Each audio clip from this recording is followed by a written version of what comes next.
السلام علیکم ورحمۃ اللہ وبرکاتہ، نحمده ونصلی علی رسولہ الکریم، اما بعد فاعوذ باللہ من الشیطان الرجیم، بسم اللہ الرحمن الرحیم، رب اشرح لی صدری ویسر لی امری واحلل عقدۃ من لسانی یفقہوا قولی۔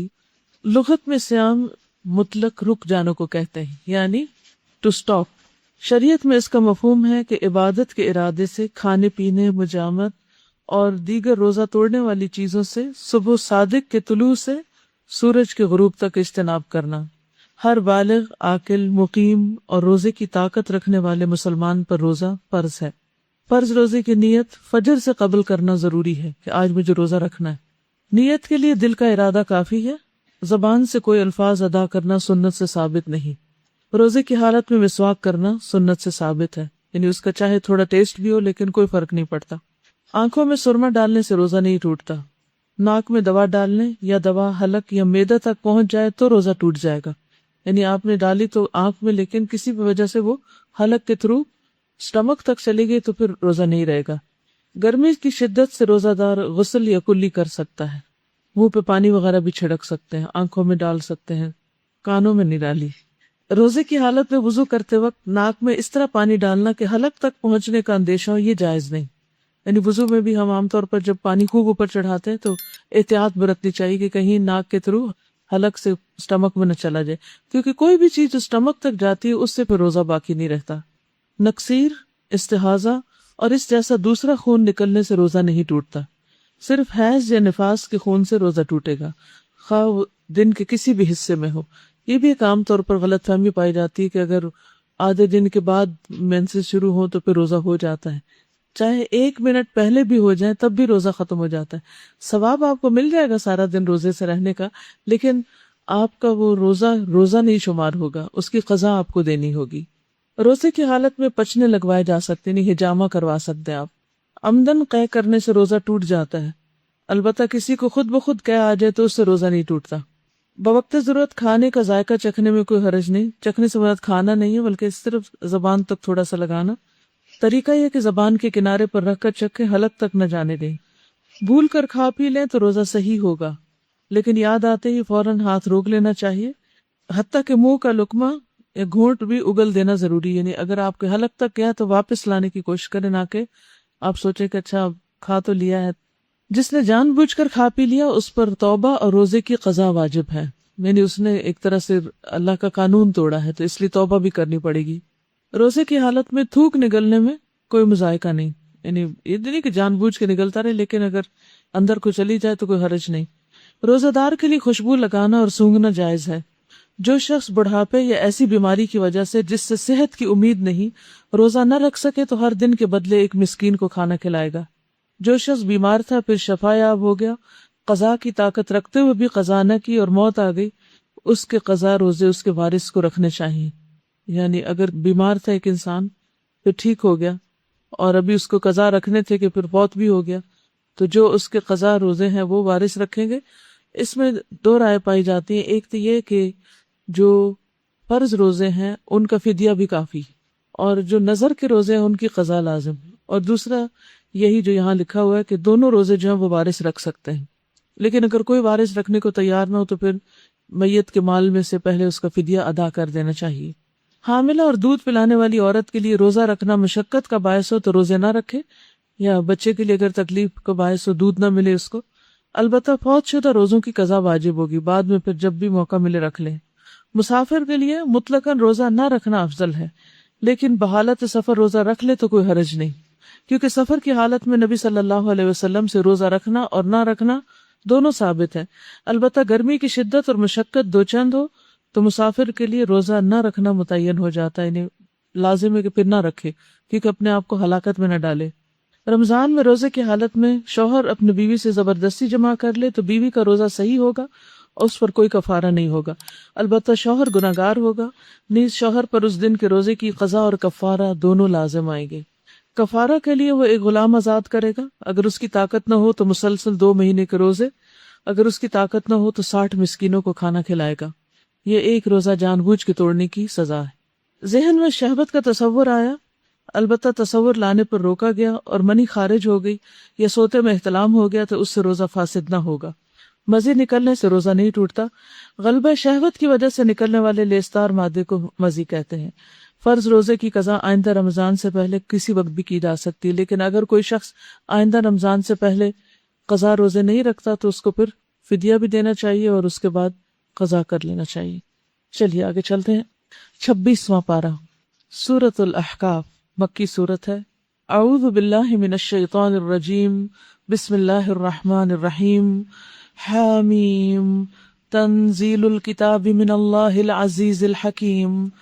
ما خلقنا السماوات والارض وما بینہما الا بالحق واجل مسمى والذین کفروا عما انذروا معرضون۔ شروع کرتی ہوں اللہ کے نام سے جو بے انتہا مہربان نہایت رحم فرمانے والا ہے۔ حامیم، اس کتاب کا نزول اللہ زبردست اور دانا کی طرف سے ہے۔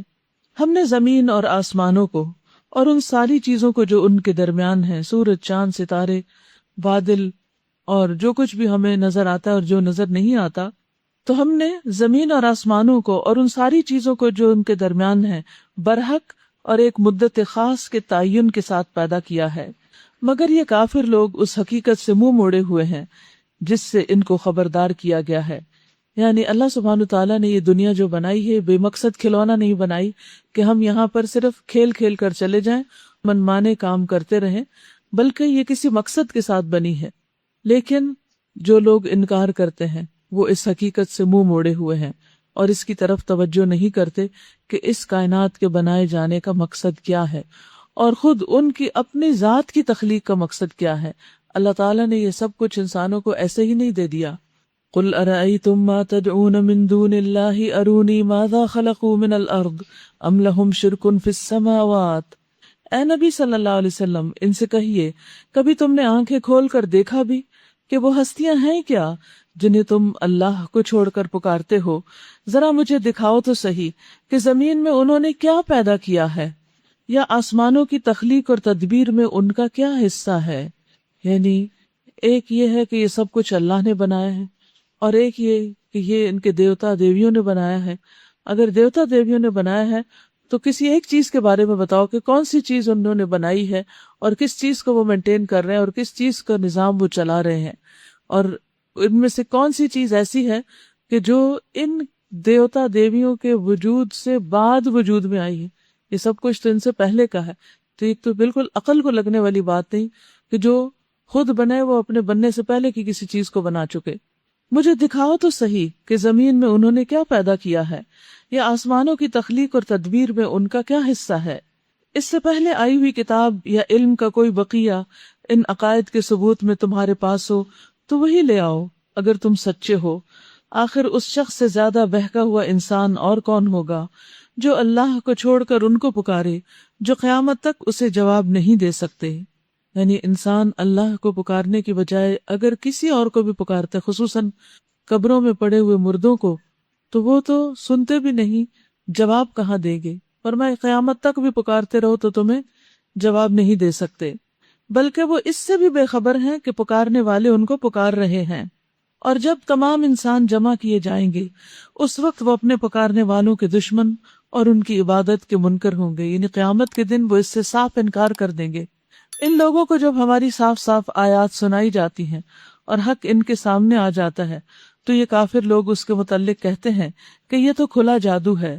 کیا ان کا کہنا یہ ہے کہ رسول نے اسے خود گھڑ لیا ہے؟ ان سے کہو اگر میں نے اسے خود گھڑ لیا ہے تو تم مجھے اللہ کی پکڑ سے کچھ بھی نہ بچا سکو گے۔ جو باتیں تم بناتے ہو اللہ ان کو خوب جانتا ہے، میرے اور تمہارے درمیان وہی گواہی دینے کے لیے کافی ہے، اور وہ بڑا درگزر کرنے والا اور رحیم ہے۔ ان سے کہو میں کوئی نرالا رسول تو نہیں ہوں، یعنی میرے سے پہلے بھی رسول آتے رہے ہیں، میں نہیں جانتا کہ کل تمہارے ساتھ کیا ہونا ہے اور میرے ساتھ کیا۔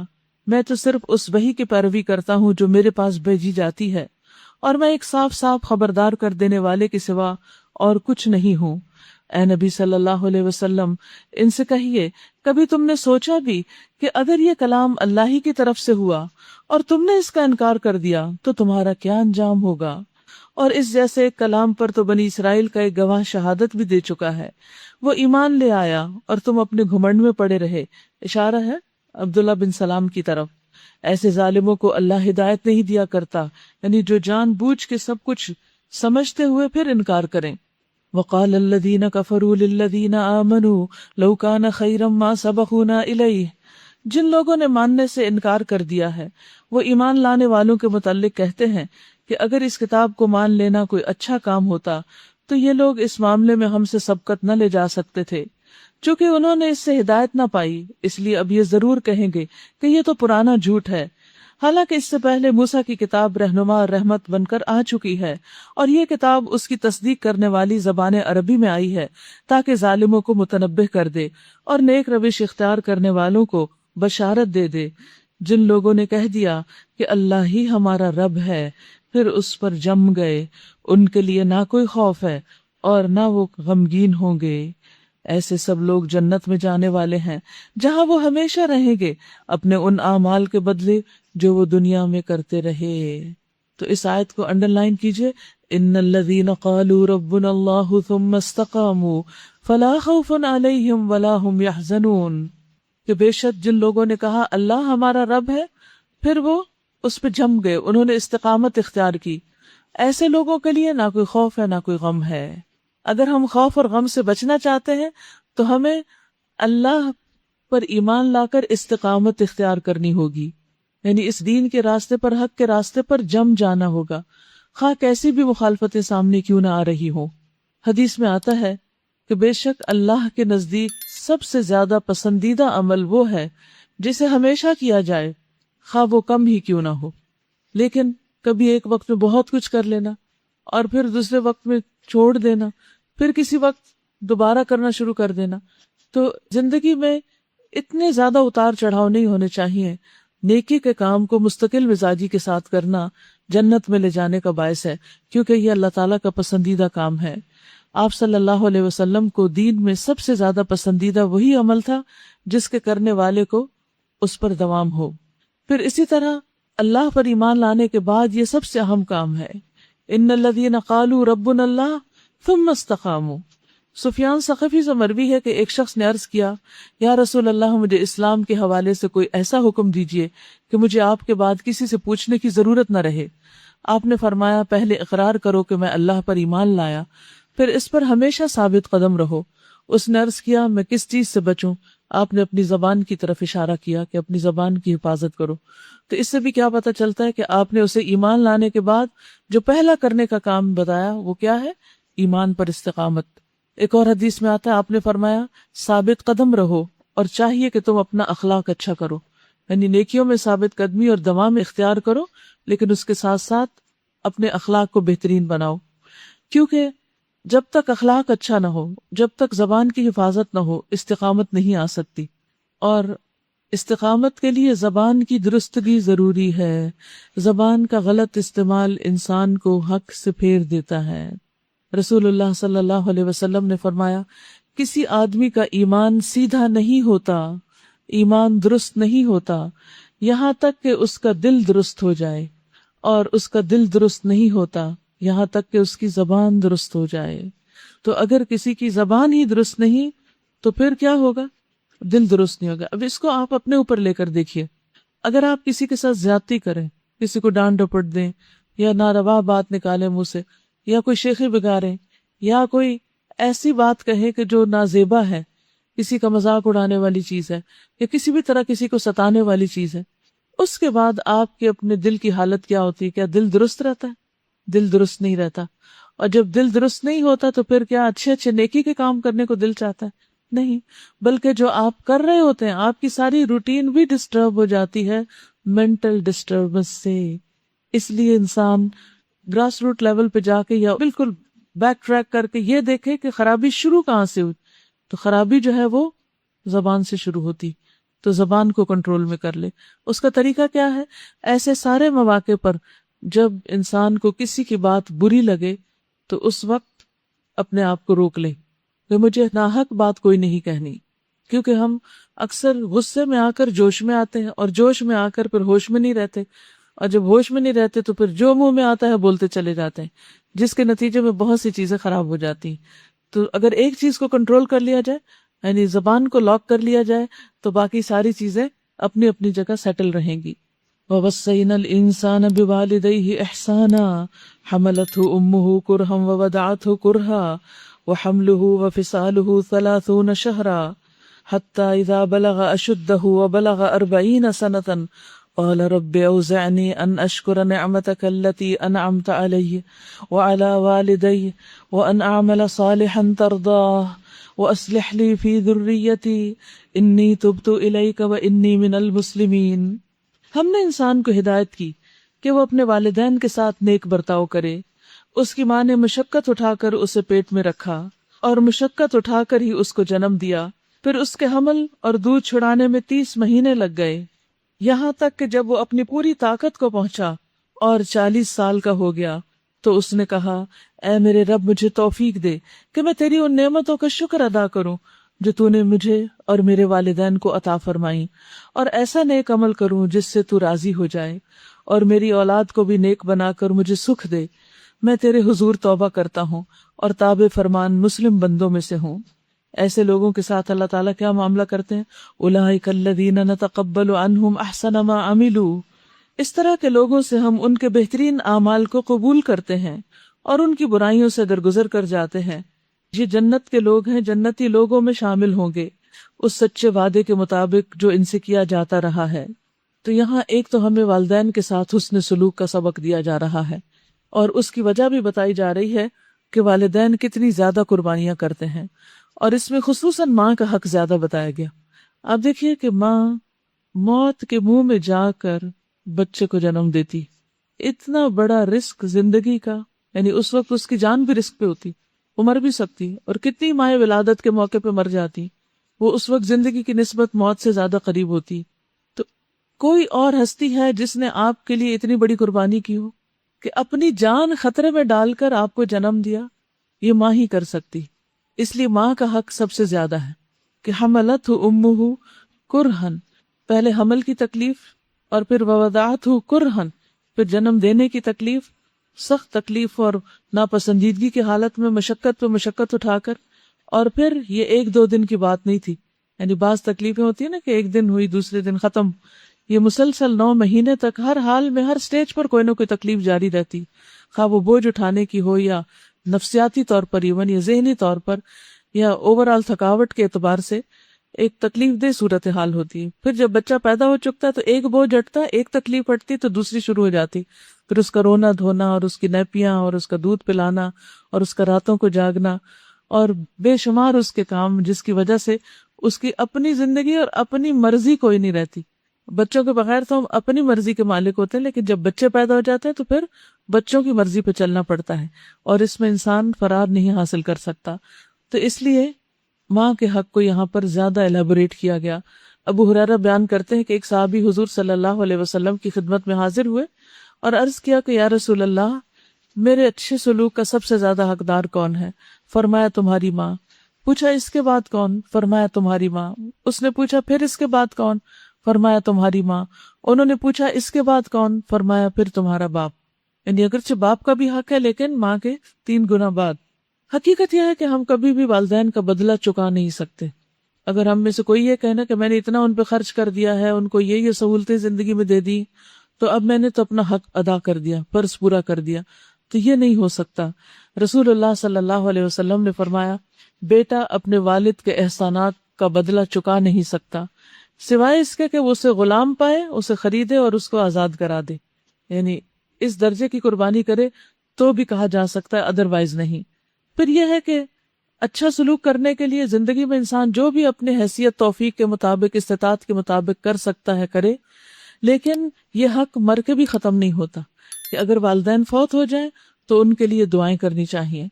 رسول اللہ صلی اللہ علیہ وسلم نے فرمایا، یقیناً اللہ عز و جل جنت میں ایک آدمی یعنی نیک آدمی کے درجات کو بلند کرتا ہے تو وہ نیک آدمی پوچھتا ہے، اے میرے رب، میرے لیے درجات کہاں سے آئے؟ اللہ تعالیٰ فرماتا ہے کہ تیرے حق میں تیری اولاد کی استغفار کی برکت سے، کہ وہ تمہارے لیے بھی بخشش کی دعا مانگتی۔ اور سب سے بہترین دعا جو ہم بھول ہی نہیں سکتے وہ نماز کے آخر میں مانگی جانے والی دعا ہے، ربنا اغفر لی ولوالدی وللمؤمنین یوم یقوم الحساب۔ لیکن جو بچے نماز ہی نہیں پڑھتے ان کے والدین اس دعا سے محروم ہیں۔ اور پھر یہی والدین اپنی اولاد کے لیے کیا دعائیں کرتے ہیں، وہی جو دعا حضرت سلیمان علیہ السلام نے کی تھی کہ یا اللہ مجھے توفیق دے کہ میں تیری نعمت کا شکر ادا کروں جو تو نے مجھ پر انعام کی اور میرے والدین پر بھی۔ یعنی انسان جب 40 سال کا ہو جاتا ہے تو اس وقت خاص طور پر اپنے ماں باپ کی قربانیوں کو بہت یاد کرتا ہے، کیونکہ اب اس کی اولاد بھی کچھ بڑی ہو چکی ہوتی ہے، کبھی کبھار ٹین ایجر ہو چکی ہوتی، اور جب وہ ستانے لگتی ہے تو یاد آتا ہے کہ ہم نے بھی اپنے ماں باپ کو کیسا کیسا ستایا، اور پھر وہ اس پر ریگریٹ کرتا ہے، تو پھر دعائیں بھی کرتا ہے۔ اور یہ کہ ایسا نیک عمل کروں جس سے تو راضی ہو جائے، یعنی پھر سنجیدگی آنے لگتی ہے، اس کی سوچوں میں میچورٹی آنے لگتی ہے، اس کو خیال آتا ہے کہ میں کوئی ایسے کام نہ کروں کہ جس سے میرا رب مجھ سے ناراض ہو جائے، بلکہ ان نیک اعمال کی توفیق دے جو بظاہر بھی نیک ہو لیکن اس سے اللہ تعالیٰ خوش ہو جائے، اور میری اولاد کو بھی نیک بنا کر مجھے سکھ دے۔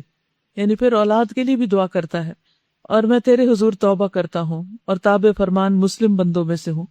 اس طرح کے لوگوں کے نیک اعمال اللہ تعالیٰ قبول کر لیتے ہیں، جو دل کے بھی اچھے ہوں، جن کا ظاہری رویہ بھی اچھا ہو، جو والدین کے ساتھ بھی احسان کرتے ہوں اور ان کی برائیوں سے درگزر کر جاتے ہیں۔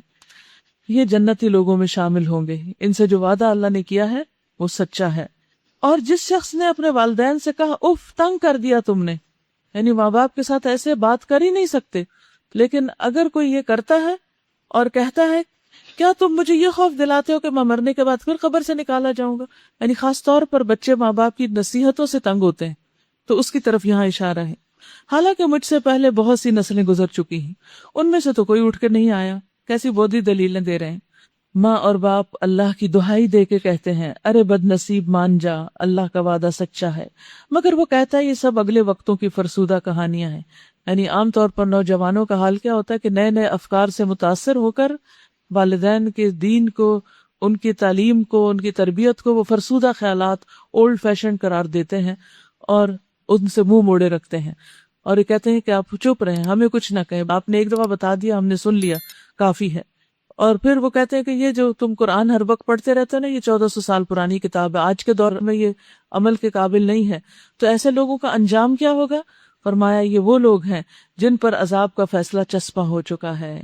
ان سے پہلے جنوں اور انسانوں کے جو ٹولے اسی قماش کے ہو گزرے ہیں، انہی میں یہ بھی جا شامل ہوں گے۔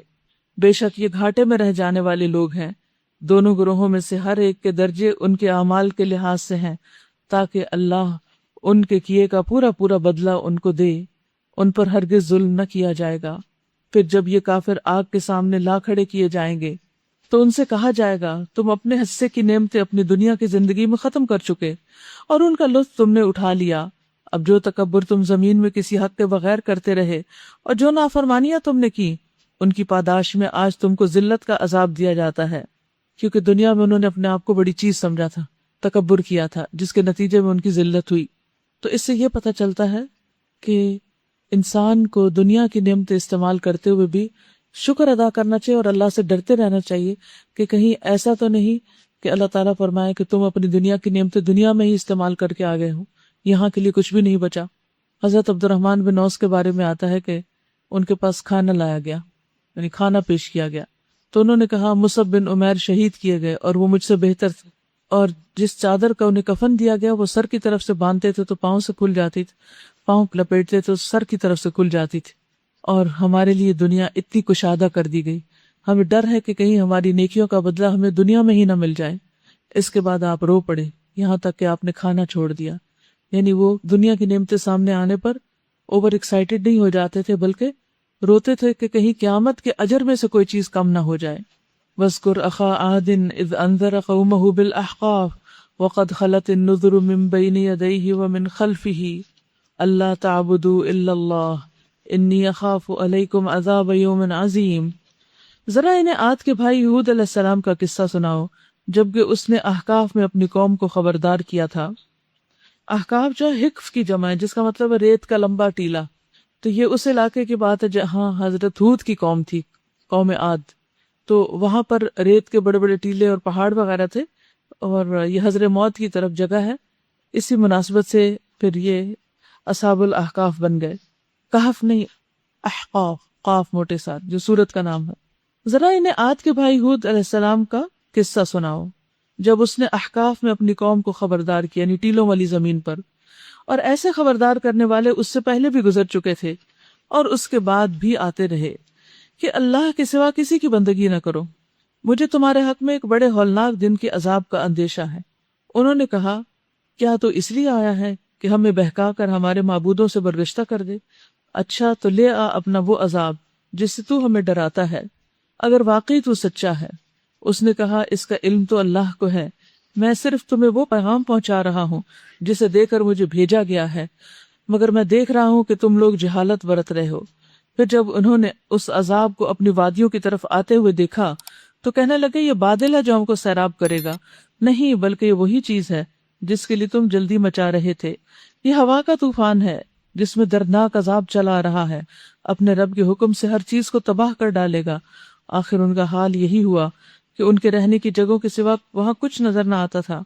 اس طرح ہم مجرموں کو بدلہ دیا کرتے ہیں۔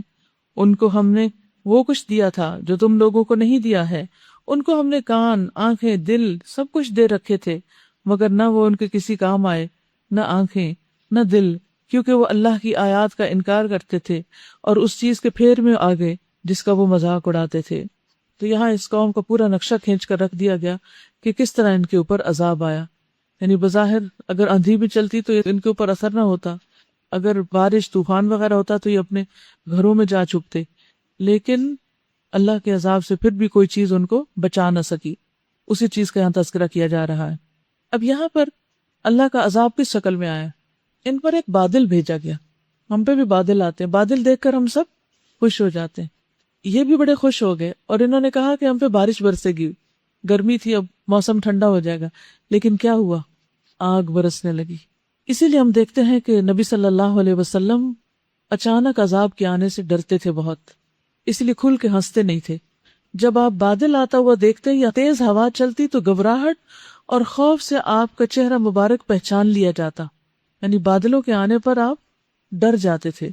میں نے آپ سے عرض کیا، یا رسول اللہ، جب لوگ بادل کو دیکھتے ہیں تو خوش ہوتے ہیں کہ اس سے بارش برسے گی، لیکن اس کے برخلاف میں آپ کو دیکھتی ہوں تو آپ بادل آنے پر ناگواری کا اظہار کرتے ہیں، آپ کے چہرے پر ناگواری ہوتی ہے۔ آپ نے فرمایا، اے عائشہ، مجھے یہ چیز بے خوف نہیں کرتی کہ اس میں عذاب نہ ہو۔ ایک قوم جس کا نام عاد تھا، ہوا کے عذاب کے ساتھ عذاب دی گئی تھی۔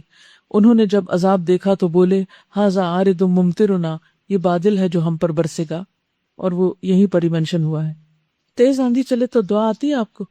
کون سی دعا پڑھتے؟ دیکھیے نبی صلی اللہ علیہ وسلم تیز آندھی اور تیز ہوا کے چلنے اور بادلوں کے آنے پر پریشان ہو جایا کرتے تھے۔ اللہم انی اسألک خیرہا وخیر ما فیہا واعوذ بک من شرہا وشر ما فیہا۔ یہ دعا یاد کر لیں، چاہے بادل برسے یا بادل چلے جائیں، جب بھی تیز ہوا چلے یہ دعا پڑھ لیا کرے تاکہ اللہ سبحانہ وتعالی ہمیں ہر طرح کے عذاب سے محفوظ رکھے۔ تو اس قوم کے ساتھ کیا ہوا؟ ہوا جو چلی تدمر کل شیء بامر ربها فاصبحوا لا يرى الا مساکنهم كذلك نجزي القوم المجرمین۔ یہ ہوا کا طوفان ہے جس میں دردناک عذاب چلا رہا ہے، اپنے رب کے حکم سے ہر چیز کو تباہ کر ڈالے گا۔ آخر کار ان کا حال یہ ہوا کہ ان کے رہنے کی جگہوں کے سوا وہاں کچھ نظر نہ آتا تھا، ہر چیز تباہ ہو گئی۔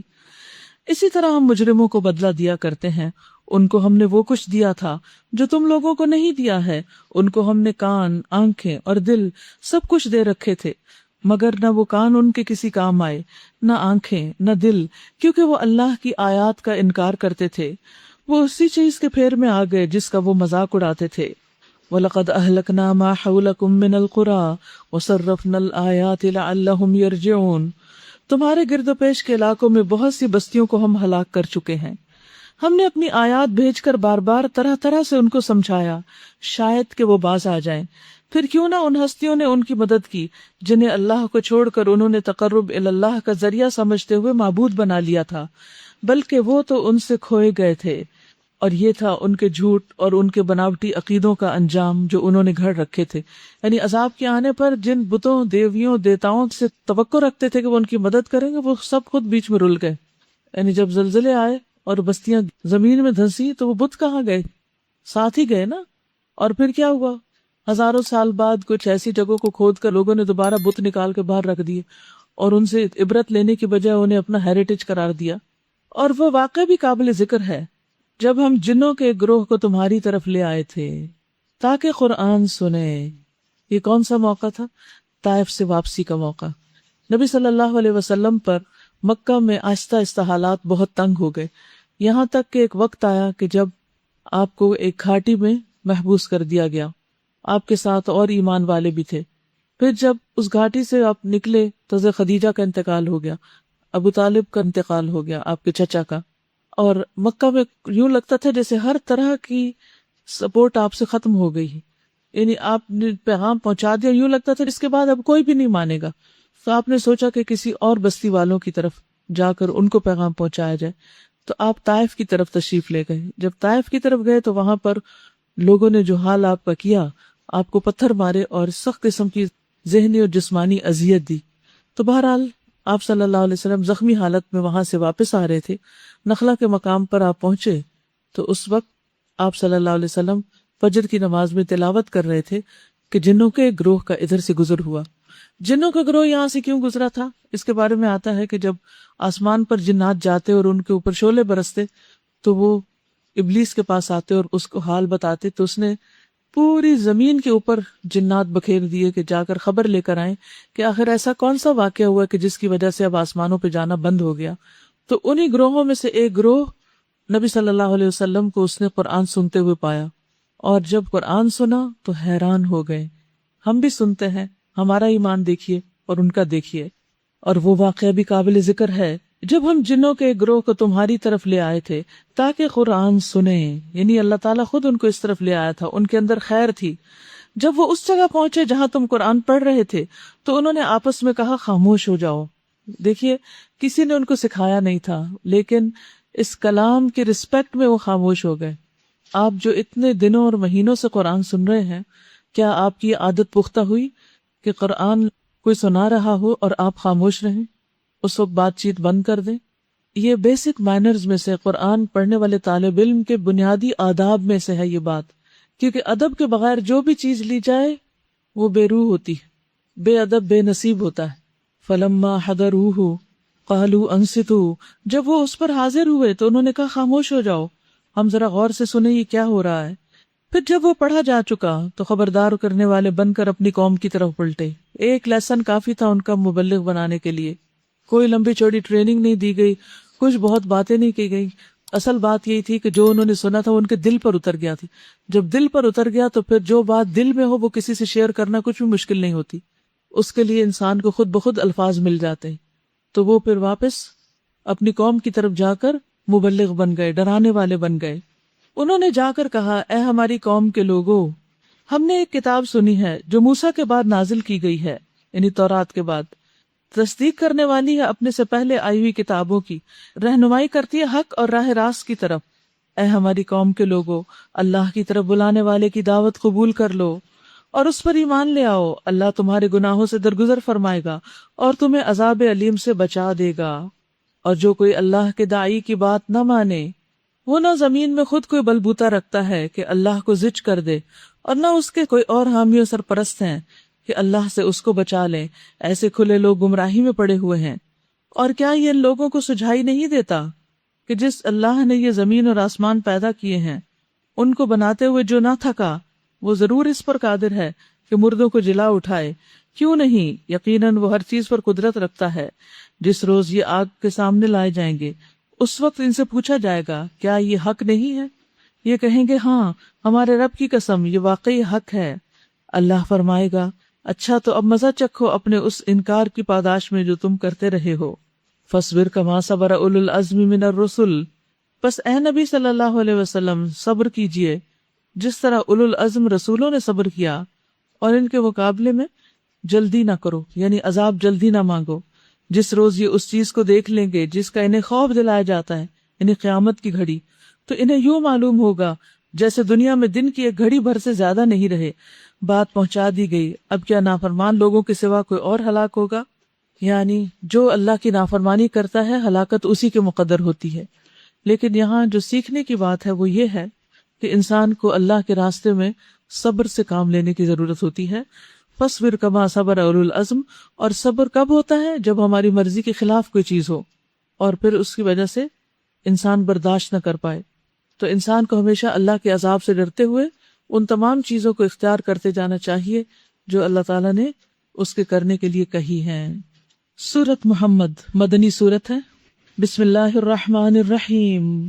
الذین کفروا وصدوا عن سبیل اللہ اضل اعمالهم والذین آمنوا وعملوا الصالحات وآمنوا بما نزل علی محمد وهو الحق من ربهم کفر عنہم سیئاتہم واصلح بالہم. شروع کرتی ہوں اللہ کے نام سے جو بے انتہا مہربان نہایت رحم فرمانے والا ہے. جن لوگوں نے کفر کیا اور اللہ کے راستے سے روکا، اللہ نے ان کے اعمال کو رائیگاں کر دیا، ضائع کر دیا. خواہ وہ کتنے بھی چیریٹی کے کام کرتے ہوں، خواہ وہ کتنے بھی بظاہر نیک کام کرتے ہوں، لیکن اللہ کا حق سب سے پہلے. تو جو اللہ کے حق کو نہ دے یا کسی کو ادا نہ کرنے دے وہ سب سے بڑا مجرم ہے. اللہ کے راستے سے روکنے سے مراد کیا ہے؟ کسی کو زبردستی ایمان سے روکنا، ایمان والوں پہ ایسے ظلم و ستم ڈھانا کہ دوسرے لوگ دیکھ کے ڈر جائیں اور ایمان کی طرف نہ آئیں. تیسرے یہ کہ دین اور دین والوں کے خلاف کسی کو ورغلایا جائے تاکہ لوگ ان سے بدظن ہوں اور پھر دین کی طرف نہ آئیں. لوگوں کے دلوں میں ایسے وسوسے ڈالے جائیں، ایمان والوں، دین والوں، پیغمبروں، ان کے پیروکاروں کے بارے میں ایسا منفی پروپیگنڈا کیا جائے کہ جس کی وجہ سے لوگ اسلام کی طرف آنے سے رک جائیں. یہ تمام چیزیں اللہ کے دین سے روکنے میں شامل ہوتی ہیں. وَصَدُّوا عَن سَبِيلِ اللَّهِ أَضَلَّ أَعْمَالَهُمْ. اللہ نے ان کے اعمال یعنی ان کی کوششیں یا پھر ان کی روایتی دینداری کے کام سب ضائع کر دیے. اس کے برعکس والذین آمنوا وعملوا الصالحات، وہ لوگ جو ایمان لائے اور جنہوں نے نیک عمل کیے اور اس چیز کو مان لیا جو محمد صلی اللہ علیہ وسلم پر نازل ہوئی ہے اور ہے وہ سراسر حق ان کے رب کی طرف سے. اللہ نے ان کی برائیاں ان سے دور کر دی، یعنی جیسا عمل ویسی جزا. جنہوں نے اچھے عمل کیے ان کو بہترین جزا بھی دی گئی. اور اس میں خاص طور پر جو قابل ذکر بات ہے، بما نزل علی محمد، جو بھی چیز محمد صلی اللہ علیہ وسلم پر نازل کی گئی، خواہ وہ قرآن مجید ہے یا سنت رسول صلی اللہ علیہ وسلم ہے. تو ایسے لوگوں کی جزا کیا ہے؟ کفر عنہم سیئاتہم، اللہ نے ان کی برائیاں ان سے دور کر دی. وَأَصْلَحَ بَالَهُمْ، اور ان کا حال درست کر دیا. جہاں تک سنت کا تعلق ہے تو سنت پر بھی اسی طرح ایمان لانا ضروری ہے جس طرح قرآن مجید پر ایمان لایا جاتا ہے. رسول اللہ صلی اللہ علیہ وسلم نے فرمایا، خبردار، بے شک مجھے قرآن کے ساتھ اس جیسی ایک اور چیز بھی دی گئی ہے، یعنی حدیث کی طرف اشارہ ہے. رسول اللہ صلی اللہ علیہ وسلم نے یہ بھی فرمایا کہ جس چیز کے بارے میں تمہیں خبر دوں وہ اللہ کی طرف سے ہے تو وہ ایسی بات ہے جس میں کوئی شک نہیں. یعنی جب میں تمہیں کوئی بات بتاتا ہوں اور وہ اللہ کی طرف سے ہے اور آپ اللہ ہی کی طرف سے پہنچاتے تھے، اپنے نفس سے باتیں نہیں کرتے تھے، تو اس پر ایمان لانا اور اس کے مطابق عمل کرنا نہایت ضروری ہے. حسان بن عطیہ کہتے ہیں کہ جبریل علیہ السلام نبی صلی اللہ علیہ وسلم کے پاس سنت لے کر اترتے تھے، یعنی جس طرح قرآن لاتے تھے اسی طرح سنت بھی لاتے تھے. جس طرح آپ کو قرآن سکھاتے تھے اسی طرح سنت کی تعلیم بھی دیا کرتے تھے. اور سنت سے منہ موڑنے کی سزا کیا ہے؟ من رغب عن سنتی فلیس منی، جو میری سنت سے منہ موڑے وہ مجھ سے نہیں. تو اس لیے اپنی زندگی میں نبی صلی اللہ علیہ وسلم کے طریقے کو خوشی کے ساتھ قبول کرنا اور اس کے مطابق اپنی زندگیوں کو ڈھالنا نہایت ضروری ہے. ذالک بأن الذین کفروا اتبعوا الباطل وأن الذین آمنوا اتبعوا الحق من ربهم. یہ اس لیے کہ کفر کرنے والوں نے باطل کی پیروی کی اور ایمان لانے والوں نے اس حق کی پیروی کی جو ان کے رب کی طرف سے آیا ہے. اس طرح اللہ لوگوں کو ان کی ٹھیک ٹھیک حیثیت بتائے دیتا ہے، یعنی وہ کس کیٹیگری میں آتے ہیں، کیا ان کا اللہ کے یہاں مقام ہے، یہ اللہ سبحانہ وتعالی ہی بہتر طور پر جانتا ہے.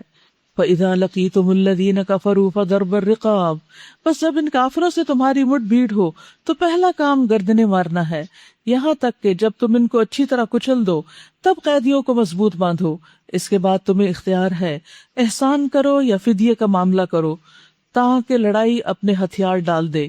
یعنی یہاں کچھ جنگی قوانین بتائے جا رہے ہیں کہ کس طریقے سے کام کرنا ہوگا۔ اسی سے پتہ چلتا ہے کہ ہمارا دین دین کامل ہے، اس میں صرف کھانے پینے کے آداب یا سونے جاگنے کے آداب نہیں بتائے گئے، اس میں زندگی کے ہر معاملے سے متعلق رہنمائی دی گئی ہے، حتیٰ کہ جنگ کرنے اور جنگ کا مقصد، اور پھر جنگ کے بعد قیدیوں کو پکڑنے اور ان کے ساتھ کس قسم کا سلوک کیا جائے گا، کیسے ان کو رکھا جائے گا، کیسے ان کو آزاد کیا جائے گا، یہ تمام چیزیں بھی کھول کر بتا دی گئی ہیں۔ یہ ہے تمہارے کرنے کا کام، اللہ چاہتا تو خود ہی ان سے نمٹ لیتا، مگر یہ طریقہ اس نے اس لیے اختیار کیا ہے تاکہ تم لوگوں کو ایک دوسرے کے ذریعے سے آزمائے۔ یعنی اللہ تعالیٰ اپنے دین کی نصرت خود اکیلا بھی کر سکتا ہے، لیکن وہ اہل ایمان کو میدان جنگ میں کیوں لے آتا ہے؟ تاکہ پتہ چلے کہ ان میں سے کون اپنے ایمان کے دعوے میں سچا ہے، کیونکہ زبانی کلامی باتیں کرنا تو بہت آسان ہے، لیکن اصل سچائی انسان کی اس وقت ثابت ہوتی ہے جب وہ کسی امتحان سے گزرتا ہے۔ اور جو لوگ اللہ کی راہ میں مارے جائیں گے اللہ ان کے اعمال کو ہرگز ضائع نہ کرے گا، یعنی ان کے اعمال کی قدردانی فرمائے گا، اور انہیں تو عام لوگوں سے بھی زیادہ اجر ہے، وہ تو ڈائریکٹ جنت میں چلے جائیں گے۔ کیونکہ جب کسی شخص کو دنیا میں مار دیا جاتا ہے تو یوں لگتا ہے جیسے سارا کچھ اس کا تو ختم ہی ہو گیا اور سب کچھ اس کا بگڑ گیا، یعنی اس نے صرف نقصان ہی اٹھایا، حالانکہ ایسا نہیں ہے۔ اللہ کی راہ میں جان دینے والے نقصان نہیں فائدے کا سودا کرتے ہیں۔ اللہ نے ان کی جانیں خرید لی ہیں جنت کے بدلے۔ سَيَهْدِيهِمْ وَيُصْلِحُ بَالَهُمْ، وہ ان کی رہنمائی فرمائے گا، ان کا حال درست کر دے گا۔ وَيُدْخِلُهُمُ الْجَنَّةَ عَرَّفَهَا لَهُمْ، اور ان کو اس جنت میں داخل کرے گا جس سے وہ ان کو واقف کرا چکا ہے، جس کی انہیں پہچان کرا چکا ہے۔ رسول اللہ صلی اللہ علیہ وسلم نے فرمایا، اس ذات کی قسم جس کے ہاتھ میں محمد صلی اللہ علیہ وسلم کی جان ہے، ان میں سے ہر شخص اپنے جنت کے گھر کو اپنے دنیا کے گھر سے بھی بہتر طور پر پہچانتا ہے یا پہچانے گا۔ یعنی دنیا میں ہم اپنے گھر کی ہر چیز کو جانتے ہیں، اس ڈرار میں یہ رکھا ہوا ہے، اس کمرے میں کیا ہے، اوپر کیا ہے، نیچے کیا ہے، کچن میں کیا کچھ ہے۔ اسی لیے جب کوئی چیز آپ کو چاہیے ہوتی ہے تو بغیر کسی ڈائری کو کھولے ڈائریکٹ آپ چلے جاتے ہیں، کیبنٹ کھولتے ہیں، وہ ڈرار کھولتے ہیں، نکال لیتے ہیں، کیونکہ آپ کو اپنا گھر ہے، آپ کو اپنی ہر چیز کی پہچان ہے۔ لیکن اللہ کے ساتھ سودا کرنے والے اپنے جنت کے گھر کو دنیا کے گھر سے بھی زیادہ پہچانتے ہیں، کیونکہ انہیں وہ سب کچھ دکھا دیا جاتا ہے، اس سے مانوس کر دیا جاتا ہے، اور ان کو آنر بخشا جاتا ہے اس گھر کے ذریعے۔ یا ایھا الذین آمنوا، اے لوگو جو ایمان لائے ہو، ان تنصروا اللہ ینصرکم ویثبت اقدامکم، اے لوگو جو ایمان لائے ہو، اگر تم اللہ کی مدد کرو گے تو وہ تمہاری مدد کرے گا۔ اللہ کی مدد، اللہ کو کس مدد کی ضرورت ہے؟ کسی مدد کی نہیں، مراد ہے اللہ کے دین کی مدد۔ یعنی دین کے کام کے لیے جب بلایا جائے تو انسان چل کر نہیں دوڑ کر آئے، اور جب انسان دین کے کام کے لیے نکلتا ہے تو اللہ تعالیٰ بندے کے قدم جما دیتا ہے، اس کو دین پر استقامت عطا کرتا ہے جس کی ضرورت ہے۔ ان الذین قالوا ربنا اللہ ثم استقاموا، یہ استقامت اللہ کے دین کا کام کیے بغیر آتی ہی نہیں۔ رہے وہ لوگ جنہوں نے کفر کیا تو ان کے لیے ہلاکت ہے، اور اللہ نے ان کے اعمال کو بھٹکا دیا ہے، تباہ کر دیا ہے، ضائع کر دیا ہے، کیونکہ انہوں نے اس چیز کو ناپسند کیا جسے اللہ نے نازل کیا ہے، لہٰذا اللہ نے ان کے اعمال ضائع کر دیے۔ تو اس سے یہ پتہ چلتا ہے، یہ بہت ڈرنے والی بات، اس کو انڈر لائن کیجئے، کہ ہمیں اللہ کے کسی حکم کو بھی ناپسند نہیں کرنا، چاہے وہ ہمیں کتنا ہی مشکل کیوں نہ نظر آئے، اس پر دل تنگ نہیں ہونا، اس پر کمپلینٹس نہیں کرنا۔ کیوں؟ کیونکہ یہاں پر کفار کی یہ سزا جو بتائی گئی، تاصل لہم، ان کے لیے تباہی ہے اور ان کے اعمال غارت ہیں، ذالک بانہم کرہوا ما انزل اللہ، کیونکہ انہوں نے اس چیز کو ناپسند کیا جو اللہ نے اتاری ہے۔ ہمیں وہ چیزیں جو اللہ نے اتاری ہیں نہایت محبوب ہونی چاہیے، نہایت پسند ہونی چاہیے، اور ایک ایک حکم کو خوشی سے لینا چاہیے۔ بعض لوگ حدود کے معاملے میں پس و پیش کرتے ہیں، ہے کسی کی جان لے لی جائے، کسی کا ہاتھ کاٹ لیا جائے۔ اب آپ دیکھیں کہ اسلام میں جو چوری کرنے کی سزا ہاتھ کاٹنا ہے، تو بظاہر لگتا ہے کہ یہ بڑی وحشیانہ سزا ہے کہ انسان ساری زندگی کے لیے ہاتھ سے محروم ہو جائے، لیکن ہوتا یہ ہے کہ عام طور پر چوری ایک نفسیاتی بیماری بھی ہوتی، تو جب تک چور کا ہاتھ نہ کٹے وہ اس بیماری سے باز نہیں آ سکتا، کیونکہ وہ تو اپنی عادت سے مجبور ہو کر پھر چوری کا کھیل کھیلے گا، لیکن اس کا نتیجہ کیا نکلے گا؟ دنیا میں جس کی چوری ہوئی اس کی تکلیف اور اس کی پریشانی کا کیا عالم ہوگا، اور پھر یہ جو چور کرتا ہی چلا جا رہا ہے چوریاں، اس کا انجام کیا ہوگا؟ یعنی سوچنے کی بات ہے۔ تو اس لیے انسان کو سوچنا چاہیے کہ جس چیز کی سزا دنیا میں اتنی بڑی ہے اس کی آخرت میں کتنی بڑی ہوگی۔ تو آخرت کی سزا سے بچانے کے لیے دنیا کی سزا رکھ دی گئی تاکہ انسان اس برے فعل سے باز آ جائیں۔ تو ہمیں کسی بھی حکم پر جزا فضا نہیں کرنی۔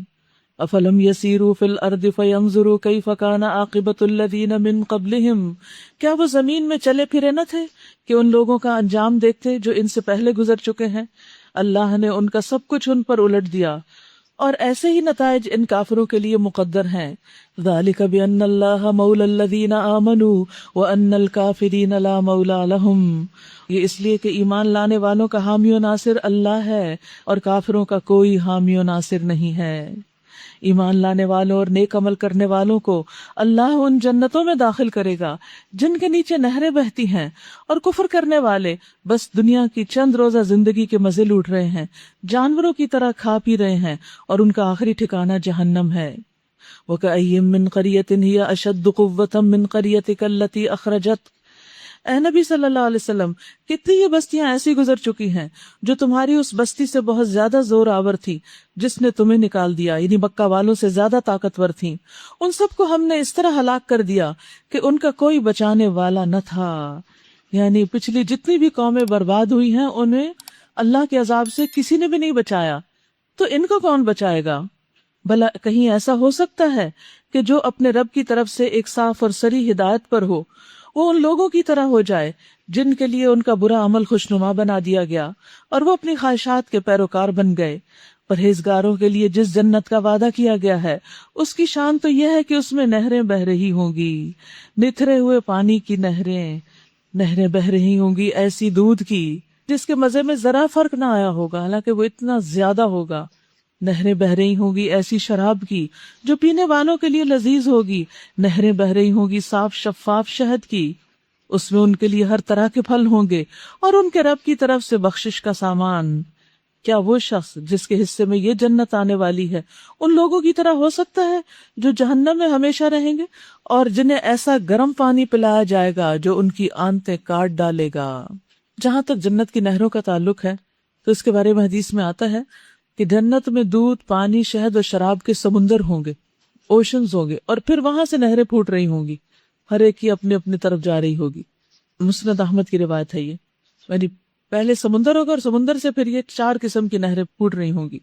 وَمِنْهُمْ مَن يَسْتَمِعُ إِلَيْكَ، ان میں سے کچھ ایسے ہیں جو آپ کی بات غور سے سنتے ہیں، اور پھر جب تمہارے پاس سے نکلتے ہیں تو ان لوگوں سے جنہیں علم کی نعمت بخشی گئی پوچھتے ہیں کہ ابھی انہوں نے کیا کہا تھا، یعنی توجہ سے نہیں سنتے۔ بظاہر لگتا ہے بڑے غور سے سن رہے ہیں لیکن نہیں سنتے، یہ منافقین کی طرف اشارہ ہے۔ یہ وہ لوگ ہیں جن کے دلوں پر اللہ نے ٹھپا لگا دیا ہے اور یہ اپنی خواہشات کے پیروکار بنے ہوئے ہیں، یعنی ان کے اندر سیکھنے اور سمجھنے کی صلاحیت بھی نہیں، اور دوسرا یہ کہ وہ کیوں نہیں سننا چاہتے، مینٹل بلاک کا شکار کیوں ہیں؟ کیونکہ قرآن کی تعلیمات ان کی خواہشات کے خلاف جاتی ہیں، تو وہ ایسی باتیں سننا ہی نہیں چاہتے تاکہ نہ سنے، نہ سمجھے، نہ عمل کرنا پڑے۔ والذین اہتدوا زادہم ھدی وآتاہم تقواہم، رہے وہ لوگ جنہوں نے ہدایت پائی ہے، اللہ ان کو اور زیادہ ہدایت دیتا ہے اور انہیں ان کے حصے کا تقوی عطا فرماتا ہے، یعنی ہدایت میں اضافہ کرتی چلی جاتی ہے۔ اب کیا یہ لوگ بس قیامت ہی کے منتظر ہیں کہ وہ اچانک ان پر آ جائے؟ اس کی علامات تو آ چکی ہیں، یعنی کل بھی جن میں سے بعض کا ذکر کیا گیا، نبی صلی اللہ علیہ وسلم کی آمد اور دیگر علامتیں، تو اس کا بھی ذکر قرآن مجید میں آتا ہے قیامت کی علامات کا، اور تفصیلات ہمیں حدیث سے ملتی ہیں۔ جب وہ خود آ جائے گی تو ان کے لیے نصیحت قبول کرنے کا کون سا موقع باقی رہ جائے گا؟ یعنی جو علامتیں دیکھ کر قیامت کو یاد نہیں رکھتے، اس بڑے دن کا خوف نہیں کھاتے، تیاری نہیں کرتے، تو ایک کے بعد ایک علامت جب پوری ہو جائے گی اور اصل قیامت آئے گی تو پھر یہ کہاں ہوش میں آئیں گے؟ فَاعْلَمْ أَنَّهُ لَا إِلَهَ إِلَّا اللَّهُ وَاسْتَغْفِرْ لِذَنبِكَ وَلِلْمُؤْمِنِينَ وَالْمُؤْمِنَاتِ وَاللَّهُ يَعْلَمُ مُتَقَلَّبَكُمْ وَمَثْوَاكُمْ۔ بس اے نبی صلی اللہ علیہ وسلم خوب جان لیجئے کہ اللہ کے سوا کوئی عبادت کا مستحق نہیں ہے، اور معافی مانگیے اپنے قصور کے لیے بھی اور مومن مردوں اور عورتوں کے لیے بھی۔ اللہ تمہاری سرگرمیوں کو بھی جانتا ہے اور تمہارے ٹھکانے سے واقف ہے۔ اس سے یہ نہیں مراد کہ نبی صلی اللہ علیہ وسلم نے نعوذ باللہ جان بوجھ کر کوئی ذنب یا قصور کیا تھا۔ اصل میں جو مقربین ہوتے ہیں ان کی چھوٹی چھوٹی چیزیں جو ہوتی ہیں، جو ہوتی نیکی ہے لیکن کم درجے کی نیکی ہوتی ہیں، وہ اللہ سبحانہ تعالیٰ کو پسند نہیں آتی۔ اللہ تعالیٰ عام بندوں سے وہی چیز قبول کر لیتا ہے، لیکن جو اس کے خاص بندے ہوتے ہیں ان سے وہ قبول نہیں کرتا، ان سے چاہتا ہے کہ وہ اس سے بھی زیادہ بہتر کام کریں۔ جیسے آپ دیکھیں کہ ایک ایوریج اسٹوڈنٹ ہوتا ہے یا ایک سلو پیس پہ جانے والا ہوتا ہے، تو استاد کو پتا ہوتا ہے کہ اس کی اتنی ہی کیپیسٹی ہے، یہ اتنا ہی کر سکتا ہے، وہ اس سے اتنی ہی توقع رکھتا ہے۔ لیکن جو انٹیلیجنٹ اسٹوڈنٹ ہوتا ہے جب وہ غلطی کرے تو اس کی شامت زیادہ آتی ہے کہ نہیں تم ایسا نہیں کر سکتے، تم سے یہ توقع ہی نہیں تھی۔ تو رسول اللہ صلی اللہ علیہ وسلم نے کوئی ایسی غلطی نہیں کی تھی۔ مراد اس سے یہ ہے کہ کوئی بھی چیز جس میں درجہ اول سے درجہ دوم بھی ہو جائے تو وہ آپ کے حصے میں قصور گنا گیا۔ اللہ تمہاری سرگرمیوں کو بھی جانتا ہے اور تمہارے ٹھکانے سے بھی واقف ہے۔ اللہ کو ہمارے گھروں کا بھی پتا ہے، قبر کہاں بنے گی وہ بھی پتا ہے، قیامت کے دن کہاں ہوں گے ہم، جنت میں کس جگہ جگہ ہے اور کس کی کہاں جہنم میں جگہ ہے، وہ سب بھی اللہ کو پتا ہے۔ اللہ کا علم ہر چیز پر محیط ہے۔ جو لوگ ایمان لائے ہیں وہ کہہ رہے تھے کوئی صورت کیوں نہیں نازل کی جاتی جس میں جنگ کا حکم دیا جائے، کیونکہ اس سے پہلے جنگ سے روکا جا رہا تھا، مگر جب ایک محکم صورت نازل کر دی گئی جس میں جنگ کا ذکر تھا تو تم نے دیکھا کہ جن کے دلوں میں بیماری تھی وہ تمہاری طرف اس طرح دیکھ رہے ہیں جیسے کسی پہ موت چھا گئی ہو۔ یعنی منافقین کے لیے یہ حکم بہت بھاری ثابت ہوا۔ افسوس ان کے حال پر، ان کی زبان پر ہے اطاعت کا اقرار اور اچھی اچھی باتیں، مگر جب قطعی حکم دے دیا گیا اس وقت وہ اللہ سے اپنے عہد میں سچے نکلتے تو انہی کے لیے اچھا تھا۔ اب کیا تم لوگوں سے اس کے سوا کچھ اور توقع کی جا سکتی ہے کہ اگر تم الٹے منہ پھر گئے تو زمین میں فساد برپا کرو گے اور آپس میں ایک دوسرے کے گلے کاٹو گے؟ یہ وہ لوگ ہیں جن پر اللہ نے لعنت کی ہے۔ کن پر؟ جو زمین میں فساد پھیلائیں اور رشتہ داریوں کو کاٹیں، اور ان کو اندھا اور بہرا بنا دیا۔ افلا یتدبرون القرآن، کیا یہ لوگ قرآن پر غور و فکر نہیں کرتے؟ ام علی قلوب اقفالها، کیا ان کے دلوں پر تالے پڑے ہوئے ہیں؟ ہم سب سے بھی خطاب ہے، کیونکہ انسان جب غور و فکر کرتا ہے تو اس کو اپنے ہر سوال کا جواب اور اپنی ہر الجھن کا حل مل جاتا ہے۔ لیکن اگر کوئی شخص قرآن پڑھتا ہی نہیں تو پھر اسے انا لہ الذکریٰ، کہاں سے کون نصیحت دے سکے گا؟ یعنی کتاب نصیحت تو بند پڑی ہے جس سے وہ نصیحت لے سکتا تھا، تو پھر اس کو چھوڑ کر اور کون ہے جو اس کے مسائل کو حل کر سکتا ہے؟ تو اس لیے یہاں پر اللہ سبحانہ وتعالیٰ قرآن مجید میں غور و فکر کی دعوت دے رہے ہیں اور دلوں کے دروازے اور دلوں کے تالے کھولنے کا حکم ہو رہا ہے۔ کعب بیان کرتے ہیں قرآن کو لازم پکڑو، کیونکہ قرآن عقل کی تیزی ہے، حکمت کی روشنی ہے، علم کا سر چشمہ ہے، اور اللہ کی طرف سے نازل ہونے والی کتابوں میں سے سب سے نئی کتاب ہے۔ اللہ نے تورات میں یہ بات نازل فرمائی کہ اے محمد، میں تم پر جدید تورات نازل کروں گا جو نابینا آنکھوں، بہرے کانوں اور غفلت میں پڑے ہوئے دلوں کو کھول دے گی۔ اور یہ ایک حقیقت ہے کہ اس سے لوگوں کے دل کھل جاتے ہیں، حقائق سمجھ آنے لگتے ہیں اور انسان کو سیدھی راہ مل جاتی ہے۔ ان الذین ارتدوا علی ادبارہم من بعد ما تبین لہم الہدی الشیطان سول لہم واملی لہم۔ حقیقت یہ ہے کہ جو لوگ ہدایت واضح ہو جانے کے بعد اس سے پھر گئے، ان کے لیے شیطان نے اس روش کو سہل بنا دیا اور جھوٹی توقعات کا سلسلہ ان کے لیے دراز کر رکھا ہے۔ اسی لیے انہوں نے اللہ کے نازل کردہ دین کو ناپسند کرنے والوں سے کہہ دیا کہ بعض معاملات میں ہم تمہاری مانیں گے، یعنی منافقین کفار سے جا کر کہتے ہیں کہ ہم سب کچھ ان کا نہیں مانیں گے، کچھ تمہارا بھی مانیں گے، کیونکہ دونوں فریقوں کو خوش رکھنا چاہتے تھے۔ اللہ ان کی یہ خفیہ باتیں خوب جانتا ہے۔ پھر اس وقت کیا حال ہوگا جو فرشتے ان کی روحیں قبض کریں گے اور ان کے منہ اور پیٹھوں پر مارتے ہوئے انہیں لے جائیں گے۔ کس کی سزا کی طرف اشارہ ہے؟ منافقین کی۔ یہ اس لیے ہوگا کہ انہوں نے اس طریقے کی پیروی کی جو اللہ کو ناراض کرنے والا ہے اور اس کی رضا کا راستہ اختیار کرنا پسند نہ کیا۔ اسی بنا پر اس نے ان کے سب اعمال ضائع کر دیے۔ جو اللہ کی رضامندی کے راستے کو پسند نہ کریں، پھر ان کے اعمال بھی ضائع ہو جاتے ہیں۔ کیا وہ لوگ جن کے دلوں میں بیماری ہے یہ سمجھے بیٹھے ہیں کہ اللہ ان کے دلوں کے کھوٹ ظاہر نہیں کرے گا؟ اللہ اکبر، اس کو بھی انڈر لائن کیجئے۔ دیکھیے اللہ سبحانہ تعالیٰ ہم پر وقتاً فوقتاً جو چھوٹی چھوٹی یا بڑی بڑی مشکلات ڈالتا ہے، اس سے انسان کی آزمائش کرنا مقصود ہوتی کہ یہ شخص اپنے دعووں میں کتنا سچا ہے، اپنے دین میں کتنا کھرا ہے، کتنا خالص ہے اور کتنا سنجیدہ ہے۔ بعض اوقات انسان دعویٰ کرتا ہے میں تو یہ بھی کر سکتا ہوں، میں تو یہ بھی کروں گا، اللہ جی میں تو یہ اور یہ کام بھی کروں گی، اور جب واقعی کام کا وقت آ جاتا ہے تو اس وقت کیا ہوتا ہے؟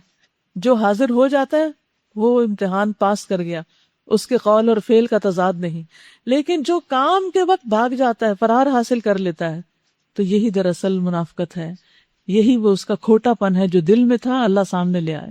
اور اکثر آپ دیکھیں گے کہ جب آپ کوئی دعویٰ کر لیتے ہیں نا تو اللہ سبحانہ وتعالیٰ اس کو ضرور آزما لیتا ہے کہ پھر دیکھیں کہ کیا ہوتا ہے۔ کیا وہ لوگ جن کے دلوں میں بیماری ہے یہ سمجھے بیٹھے ہیں کہ اللہ ان کے دلوں کے کھوٹ ظاہر نہیں کرے گا؟ ہم چاہیں تو انہیں تم کو آنکھوں سے دکھا دیں اور ان کے چہروں سے تم ان کو پہچان لو، مگر ان کے انداز کلام سے تم ان کو جان ہی لوگے۔ اللہ تم سب کے اعمال سے خوب واقف ہے۔ ہم ضرور تم لوگوں کو آزمائش میں ڈالیں گے۔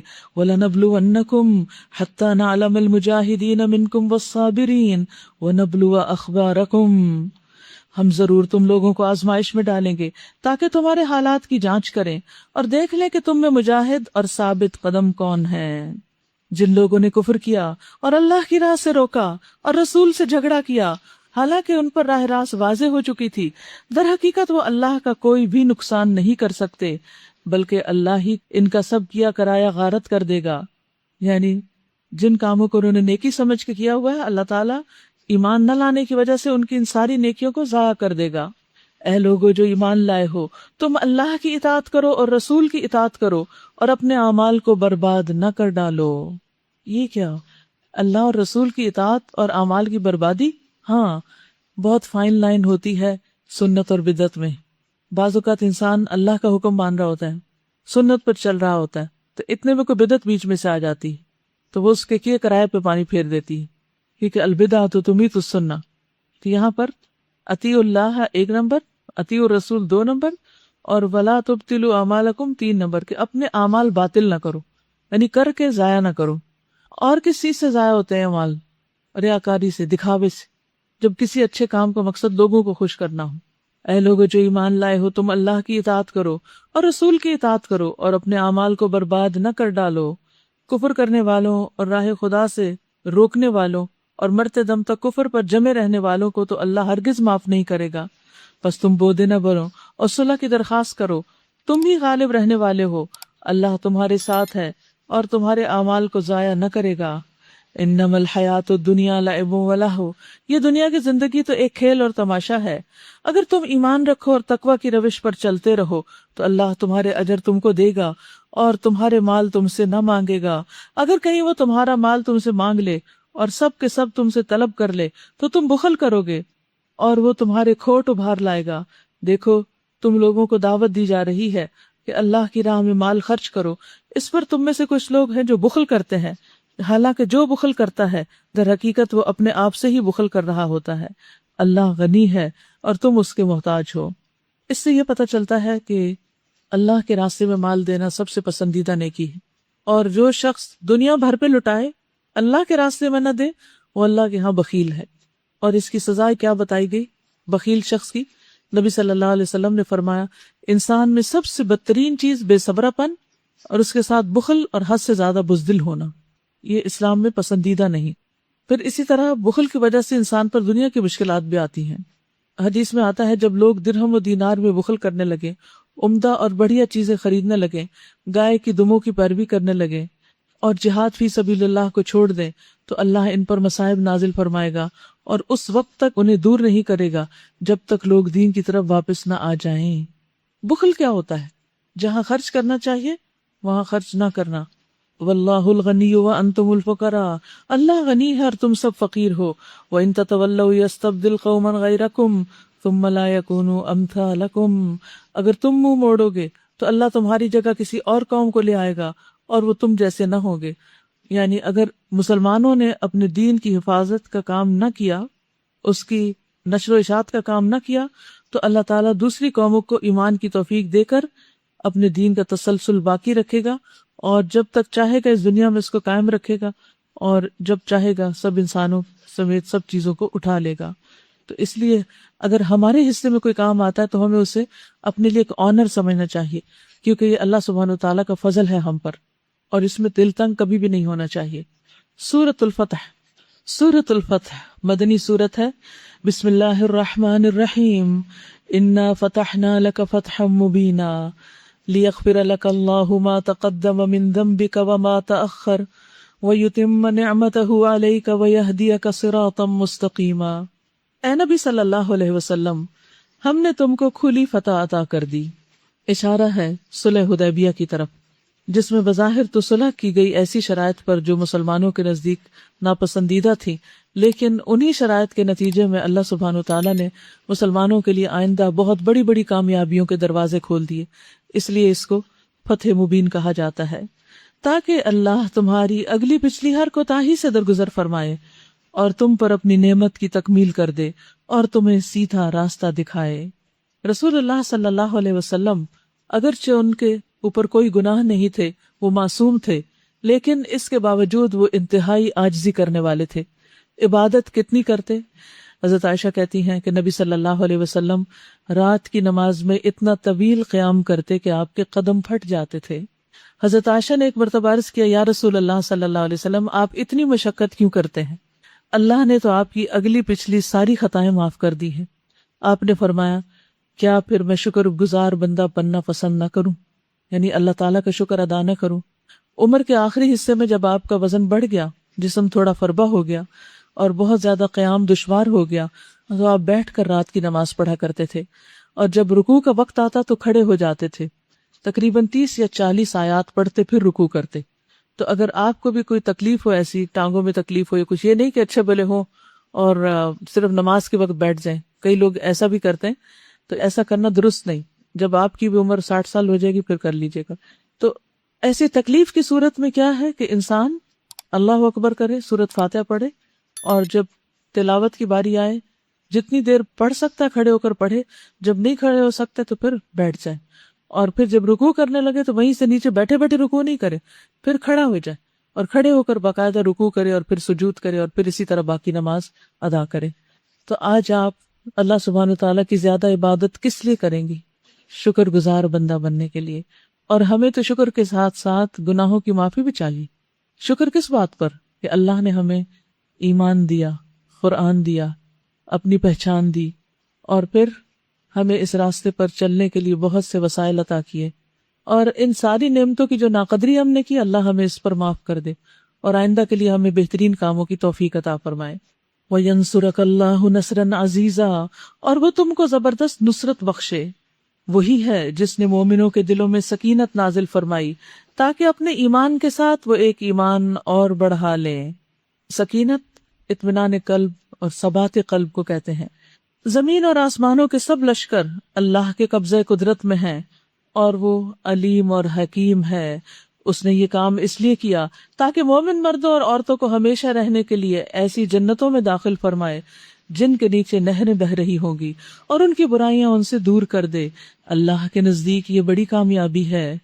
یعنی یہ سکینت ان مومنوں کے اندر تو اتری ہی تھی، لیکن یہ سکینت ہر اس مومن کے اندر اترتی ہے جو اخلاص کے ساتھ کام کرتا ہے، اور جب وہ اللہ کے لیے کام کر رہا ہوتا ہے اور اس کو غلط سمجھ کر اس پر کوئی الزام تراشی کی جاتی ہے یا اس کی کردار کشی کی جاتی ہے تو بھی وہ اس سے پریشان نہیں ہوتا، اس کے دل کے اندر ایک سکون اور ایک ٹھنڈک اور ایک اطمینان ہوتا ہے، اور وہ اس راستے کو چھوڑنا نہیں چاہتا، وہ اس راستے پر جمے رہنا چاہتا ہے، کیونکہ یہ راستہ تو کانٹوں بھرا راستہ ہے، اس میں مشکلات تو ہوں گی، لیکن جمیں گے وہی جو واقعی اخلاص کے ساتھ اللہ کی طرف آنے والے ہیں۔ تو اللہ سبحانہ وتعالیٰ ایسے لوگوں کی قدردانی کرے گا، مرد ہوں یا عورتیں، اور ان کو جنتیں عطا کرے گا اور ان کی برائیاں ان سے دور کر دے گا۔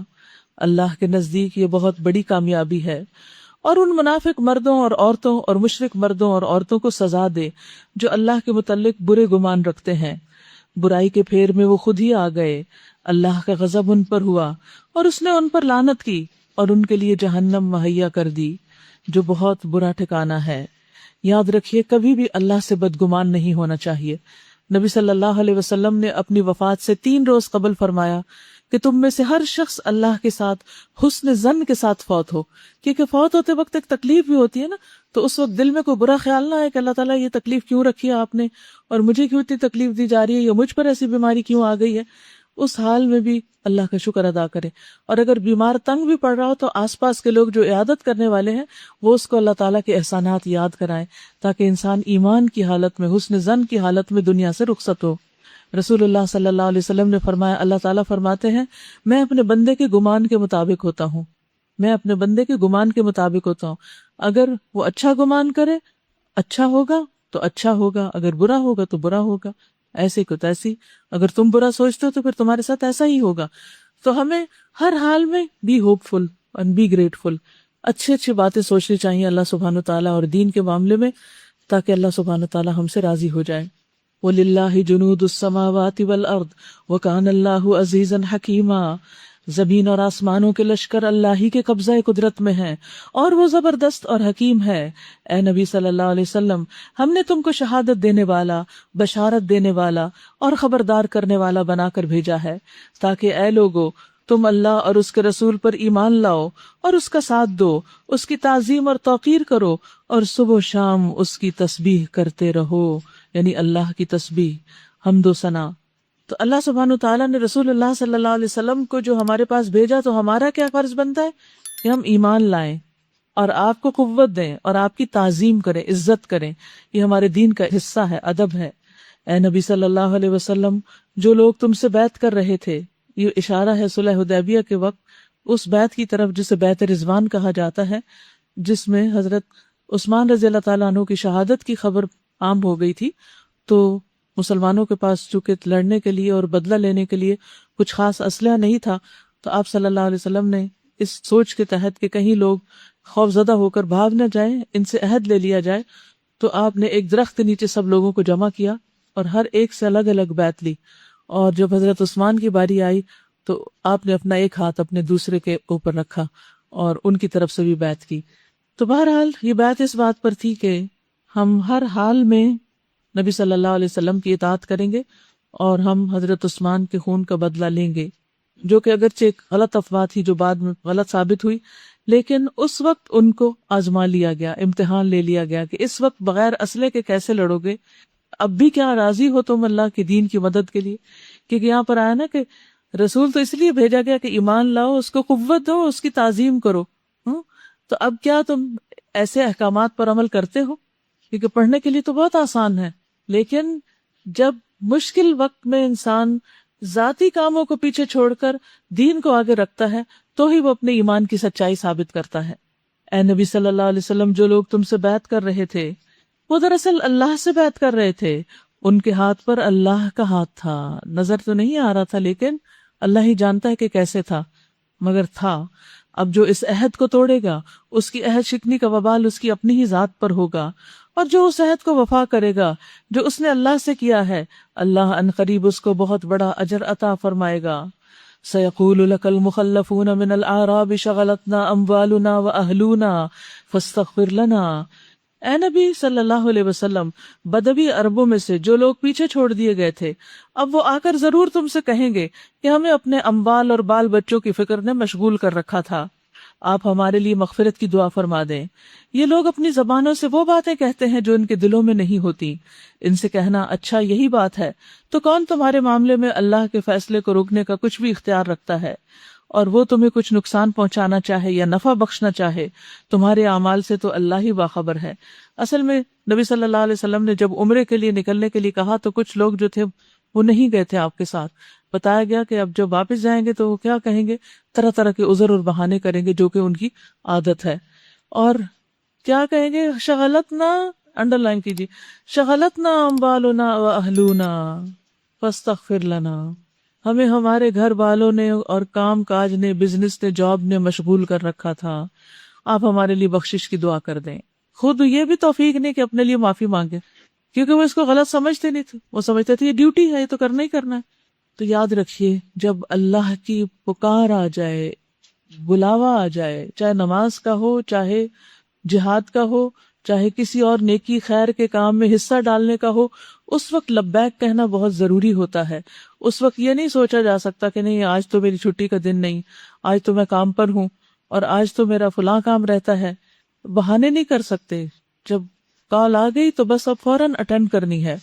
نبی صلی اللہ علیہ وسلم نے فرمایا، اللہ تعالیٰ فرماتے ہیں، اے ابن آدم، تم اپنے آپ کو میری عبادت کے لیے فارغ کر لو، یعنی ٹائم نکالو، میں تمہارے دل کو بے نیازی سے بھر دوں گا، پھر دنیا کی لالچ نہیں رہے گی، اور تمہارا فقر دور کر دوں گا، تھوڑے وقت میں جو کماؤ گے اس میں بھی بہت برکت ہو جائے گی۔ لیکن اگر تم ایسا نہیں کرو گے تو میں تمہارے دونوں ہاتھ کام میں مشغول کر دوں گا، اور اس کے باوجود تمہارا فقر دور نہیں کروں گا، تمہاری ضروریات ساتھ ہی رہیں گی، تم پریشان ہی رہو گے کہ اتنی محنت اور کوشش کے باوجود کچھ حاصل کیوں نہیں ہو رہا، تنگی اور مشقت جا کیوں نہیں رہی۔ تو ہم اس آیت کی روشنی میں اپنا جائزہ لیں کہ کیا ہم تو ایسا نہیں کرنے والے کہ عبادت کے وقت میں کہیں کہ نہیں آج تو بہت کام ہے، آج نماز نہیں پڑھ سکتی، یا آج میں جو بھی اپنے ذمے کوئی ڈیوٹی ہے اس کو نہیں کر سکتی۔ مگر اصل بات وہ نہیں جو تم کہہ رہے ہو، بلکہ تم نے یوں سمجھا تھا کہ رسول اور مومنین اپنے گھروں میں ہرگز پلٹ کر نہ آ سکیں گے، اور یہ خیال تمہارے دلوں کو بہت بھلا لگا تھا، کیونکہ انہیں پتا تھا کہ نہتے مسلمان جا رہے ہیں کفار کے مرکز میں، اور دیکھتے ہیں کہ اب ان کے ساتھ ہوتا کیا ہے، کیونکہ پچھلے ہی سال جنگ احزاب گزری تھی جس میں مسلمانوں نے ان کو شکست دی تھی، تو اس کا بھی غصہ ابھی تک کفار مکہ کے دل میں اور آس پاس کے قبائل کے دل میں تھا۔ تو اگلے ہی سال نبی صلی اللہ علیہ وسلم 1400 لوگوں کو ایک تلوار کے ساتھ لے کر مکہ کی طرف روانہ ہو جاتے، بظاہر انہونی سی بات تھی، تو اس میں منافقین نہیں ساتھ گئے تھے، تو جب واپس آئے تو بہانے وغیرہ کرنے لگے۔ تو اللہ تعالیٰ فرماتے ہیں بہانے نہیں، اصل بات یہ ہے کہ تم سمجھتے تھے کہ یہ واپس نہیں آ سکے گی، کہ خود دشمنوں کے نرغے میں جا کے دینے لگے اپنے آپ کو، اور یہ خیال تمہیں بہت اچھا لگا کہ چلو قصہ پار، اور تم نے بہت برے گمان کیے، اور تم سخت بدباطل لوگ ہو۔ اللہ اور اس کے رسول پر جو لوگ ایمان نہ رکھتے ہوں، ایسے کافروں کے لیے ہم نے بھڑکتی ہوئی آگ مہیا کر رکھی ہے۔ آسمانوں اور زمین کی بادشاہی کا مالک اللہ ہی ہے، جسے چاہے معاف کر دے، جسے چاہے سزا دے، اور وہ غفور الرحیم ہے۔ جب تم مال غنیمت حاصل کرنے کے لیے جانے لگو گے تو یہ پیچھے چھوڑے جانے والے لوگ تم سے ضرور کہیں گے ہمیں بھی اپنے ساتھ لے چلو۔ اشارہ ہے بعد کے غزوات کی طرف جس میں مسلمانوں کو مال غنیمت وغیرہ حاصل ہوا، جیسے غزوہ خیبر ہے یا اور غزوات۔ یہ چاہتے ہیں کہ اللہ کے فرمان کو بدل دیں، ان سے صاف کہہ دینا تم ہرگز ہمارے ساتھ نہیں چل سکتے، اللہ پہلے ہی یہ فرما چکا ہے۔ یہ کہیں گے نہیں، بلکہ تم لوگ ہم سے حسد کر رہے ہو، حالانکہ بات حسد کی نہیں ہے، بلکہ یہ لوگ صحیح بات کو کم ہی سمجھتے ہیں۔ ان پیچھے چھوڑے جانے والے بدوی عربوں سے کہنا کہ ان قریب تمہیں ایسے لوگوں سے لڑنے کے لیے بلایا جائے گا جو بڑے زور آور ہیں، تم کو ان سے جنگ کرنی ہوگی یا وہ مطیع ہو جائیں گے۔ اس وقت اگر تم نے حکم جہاد کی اطاعت کی تو اللہ تمہیں اچھا اجر دے گا، اور اگر پھر تم اسی طرح منہ موڑ گئے جس طرح پہلے منہ موڑ چکے ہو تو اللہ تم کو دردناک سزا دے گا۔ اگر اندھا اور لنگڑا اور مریض جہاد کے لیے نہ آئے تو کوئی حرج نہیں، اور جو کوئی اللہ اور اس کے رسول کی اطاعت کرے گا اللہ اسے جنتوں میں داخل کرے گا جن کے نیچے نہریں بہہ رہی ہوں گی، اور جو منہ پھیرے گا اسے وہ دردناک عذاب دے گا۔ لقد رضی اللہ عن المؤمنین اذ یبایعونک تحت الشجرہ، اللہ مومنوں سے خوش ہو گیا جب وہ درخت کے نیچے تم سے بیعت کر رہے تھے۔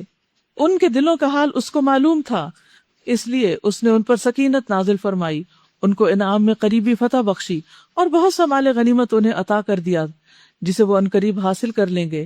اللہ زبردست اور حکمت والا ہے، اللہ تم سے بکثرت اموال غنیمت کا وعدہ کرتا ہے جنہیں تم حاصل کرو گے۔ فوری طور پر تو یہ فتح اس نے تم کو عطا کر دی، اور لوگوں کے ہاتھ تمہارے خلاف اٹھنے سے روک دیے گئے تاکہ یہ مومنوں کے لیے ایک نشانی بن جائے، اور اللہ سیدھے راستے کی طرف تمہیں ہدایت بخشے۔ اس کے علاوہ دوسری اور غنیمتوں کا بھی وہ تم سے وعدہ کرتا ہے جن پر تم ابھی تک قادر نہیں ہوئے، اور اللہ نے ان کو گھیر رکھا ہے، یعنی وقت آئے گا تو تم وہ بھی علاقے فتح کر لو گے، اور اللہ ہر چیز پر قادر ہے۔ یہ کافر اگر اس وقت تم سے لڑ گئے ہوتے تو یقیناً پیٹ پھیر جاتے اور کوئی حامی و مددگار نہ پاتے۔ یہ اللہ کی سنت ہے جو پہلے سے چلی آ رہی ہے، اور تم اللہ کی سنت میں کوئی تبدیلی نہ پاؤ گے۔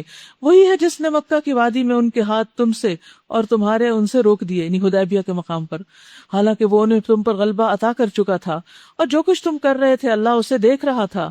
وہی لوگ تو ہیں جنہوں نے کفر کیا اور تم کو مسجد حرام سے روکا اور ہدی کے اونٹوں کو ان کی قربانی کی جگہ تک نہ پہنچنے دیا، اور اگر مکہ میں ایسے مومن مرد اور عورتیں موجود نہ ہوتے جنہیں تم نہیں جانتے، اور یہ خطرہ نہ ہوتا کہ تم نادانستگی میں انہیں پامال کر دو گے اور اس سے تم پر حرف آئے گا، تو جنگ روکی نہ جاتی۔ روکی وہ اس لیے گئی تاکہ اللہ اپنی رحمت میں جس کو چاہے داخل کر لے۔ وہ مومن الگ ہو گئے ہوتے تو اہل مکہ میں سے جو کافر تھے ان کو ہم ضرور سخت سزا دیتے۔ اذ جعل الذین کفروا فی قلوبہم الحمیۃ حمیۃ الجاہلیہ، یہی وجہ ہے کہ جب ان کافروں نے اپنے دلوں میں جاہلانہ حمیت بٹھائی تو اللہ نے اپنے رسول اور مومنوں پر سکینت نازل فرمائی اور مومنوں کو تقوی کی بات کا پابند رکھا، وہی اس کے زیادہ حقدار اور اس کے اہل تھے۔ اللہ ہر چیز کا علم رکھتا ہے۔ فی الواقع اللہ نے اپنے رسول کو سچا خواب دکھایا تھا جو ٹھیک ٹھیک حق کے مطابق تھا۔ انشاءاللہ تم مسجد حرام میں پورے امن کے ساتھ داخل ہوگے۔ اس عمرے سے پہلے نبی صلی اللہ علیہ وسلم نے خواب دیکھا تھا کہ آپ لوگوں کو لے کر مکہ روانہ ہو رہے ہیں اور عمرہ کر رہے ہیں۔ لوگوں کی سمجھ میں یہ بات نہ آئی کہ یہ کیسے ہو سکتا ہے، کیونکہ ابھی پچھلے سال ہی تو جنگ ہوئی ہے اور ابھی مسلمانوں کے پاس اتنے وسائل بھی نہیں اور سب لوگ جا بھی نہیں سکتے کیونکہ کوئی بیمار ہے، کوئی کسی طرح، تو پھر کیا ہوگا؟ اور جانا بھی دشمنوں کے گھر میں ہے، کہیں وہ کوئی مشکل نہ پیدا کر دیں۔ لیکن اللہ سبحانہ و تعالیٰ نے جو کام کرنا ہوتا ہے وہ کر لیتا ہے اور اس کے لیے اسباب مہیا کر دیتا ہے۔ فی الواقع اللہ نے اپنے رسول کو سچا خواب دکھایا تھا جو ٹھیک ٹھیک حق کے مطابق تھا، یعنی نبی صلی اللہ علیہ وسلم خود اپنی مرضی سے نہیں چل پڑے تھے، آپ کو خواب دکھایا گیا تھا اور وہ خواب سچا خواب تھا، کیونکہ نبیوں کے خواب سچے ہوتے ہیں کہ انشاءاللہ تم ضرور مسجد حرام میں پورے امن کے ساتھ داخل ہوگے، اپنے سر منڈواؤ گے اور بال ترشواؤ گے اور تمہیں کوئی خوف نہ ہوگا۔ وہ اس بات کو جانتا تھا جسے تم نہ جانتے تھے، اس لیے وہ خواب پورا ہونے سے پہلے اس نے یہ قریبی فتح تم کو عطا فرما دی۔ وہ اللہ ہی ہے جس نے اپنے رسول کو ہدایت اور دین حق کے ساتھ بھیجا تاکہ اس کو پوری جنس دین پر غالب کر دے، اور اس حقیقت پر اللہ کی گواہی کافی ہے۔ محمد الرسول اللہ والذین معہ اشداء علی الکفار رحماء بینہم تراہم رکعا سجدا یبتغون فضلا من اللہ ورضوانا سیماہم فی وجوہہم من اثر السجود ذالک مثلہم فی التوراۃ ومثلہم فی الانجیل۔ محمد صلی اللہ علیہ وسلم اللہ کے رسول ہیں، جو لوگ اس کے ساتھ ہیں یعنی محمد صلی اللہ علیہ وسلم کے ساتھ، وہ کفار پر سخت اور آپس میں رحیم ہیں۔ جب تم دیکھو گے تو انہیں رکوع اور سجود اور اللہ کے فضل اور اس کی خوشنودی کی طلب میں مشغول پاؤ گے، یعنی یہ ہے آؤٹ لک صحابہ کا۔ سجود کے اثرات ان کے چہروں پر موجود ہیں اور جن سے وہ الگ پہچانے جاتے ہیں۔ یہ ہے ان کی صفت تورات میں، اور انجیل میں ان کی مثال یوں دی گئی ہے، گویا ایک کھیتی ہے جس نے پہلے اپنی کومپل نکالی، یعنی پہلے چند لوگ مسلمان ہوئے، پھر اس کو تقویت دی، پھر وہ گدرائی اور پھر اپنے تڑنے پر کھڑی ہو گئی۔ کاشت کرنے والوں کو وہ خوش کرتی ہے تاکہ کفار ان کے پھلنے پھولنے پر جلیں۔ اس گروہ کے لوگ جو ایمان لائے ہیں اور جنہوں نے نیک عمل کیے ہیں، اللہ نے ان سے مغفرت اور بڑے اجر کا وعدہ فرمایا ہے۔ تو اس میں بیسیکلی صحابہ کرام کی صفات بیان کی گئی ہیں کہ نبی صلی اللہ علیہ وسلم کے ساتھی کیسے لوگ ہیں۔ سب سے پہلے بات تو یہ بتائی گئی کہ وہ آپس میں ایک دوسرے سے جڑے ہوئے ہیں، رحماء بینہم کا رشتہ ہے۔ رسول اللہ صلی اللہ علیہ وسلم نے فرمایا، مومن بندوں کی مثال آپس میں محبت اور اتفاق اور شفقت میں جسم کی طرح ہے۔ جب جسم کے اعضاء میں سے کوئی عضو کو تکلیف ہوتی ہے، سارے جسم کو نیند نہیں آتی اور پھر بخار چڑھ جانے میں وہ اس کا شریک ہو جاتا ہے۔ ہم سب کو اپنا جائزہ لینا چاہیے کہ کیا ہمارے دلوں میں مومنوں کی، اہل ایمان کی قدر و قیمت ہے، اور ہم ان کی برائیوں اور خطاؤں کے باوجود انہیں ان کا حق دینے کو تیار ہیں۔ بسم اللہ الرحمن الرحیم۔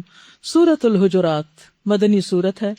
یا ایھا الذین آمنوا لا تقدموا بین یدی اللہ ورسولہ واتقوا اللہ ان اللہ سمیع علیم۔ اے لوگو جو ایمان لائے ہو، اللہ اور اس کے رسول کے آگے پیش قدمی نہ کرو، ان سے آگے نہ بڑھو، ان کی بات سے آگے بڑھ کر اپنی رائے نہ دو، اور اللہ سے ڈرو، اللہ سب کچھ سننے اور جاننے والا ہے۔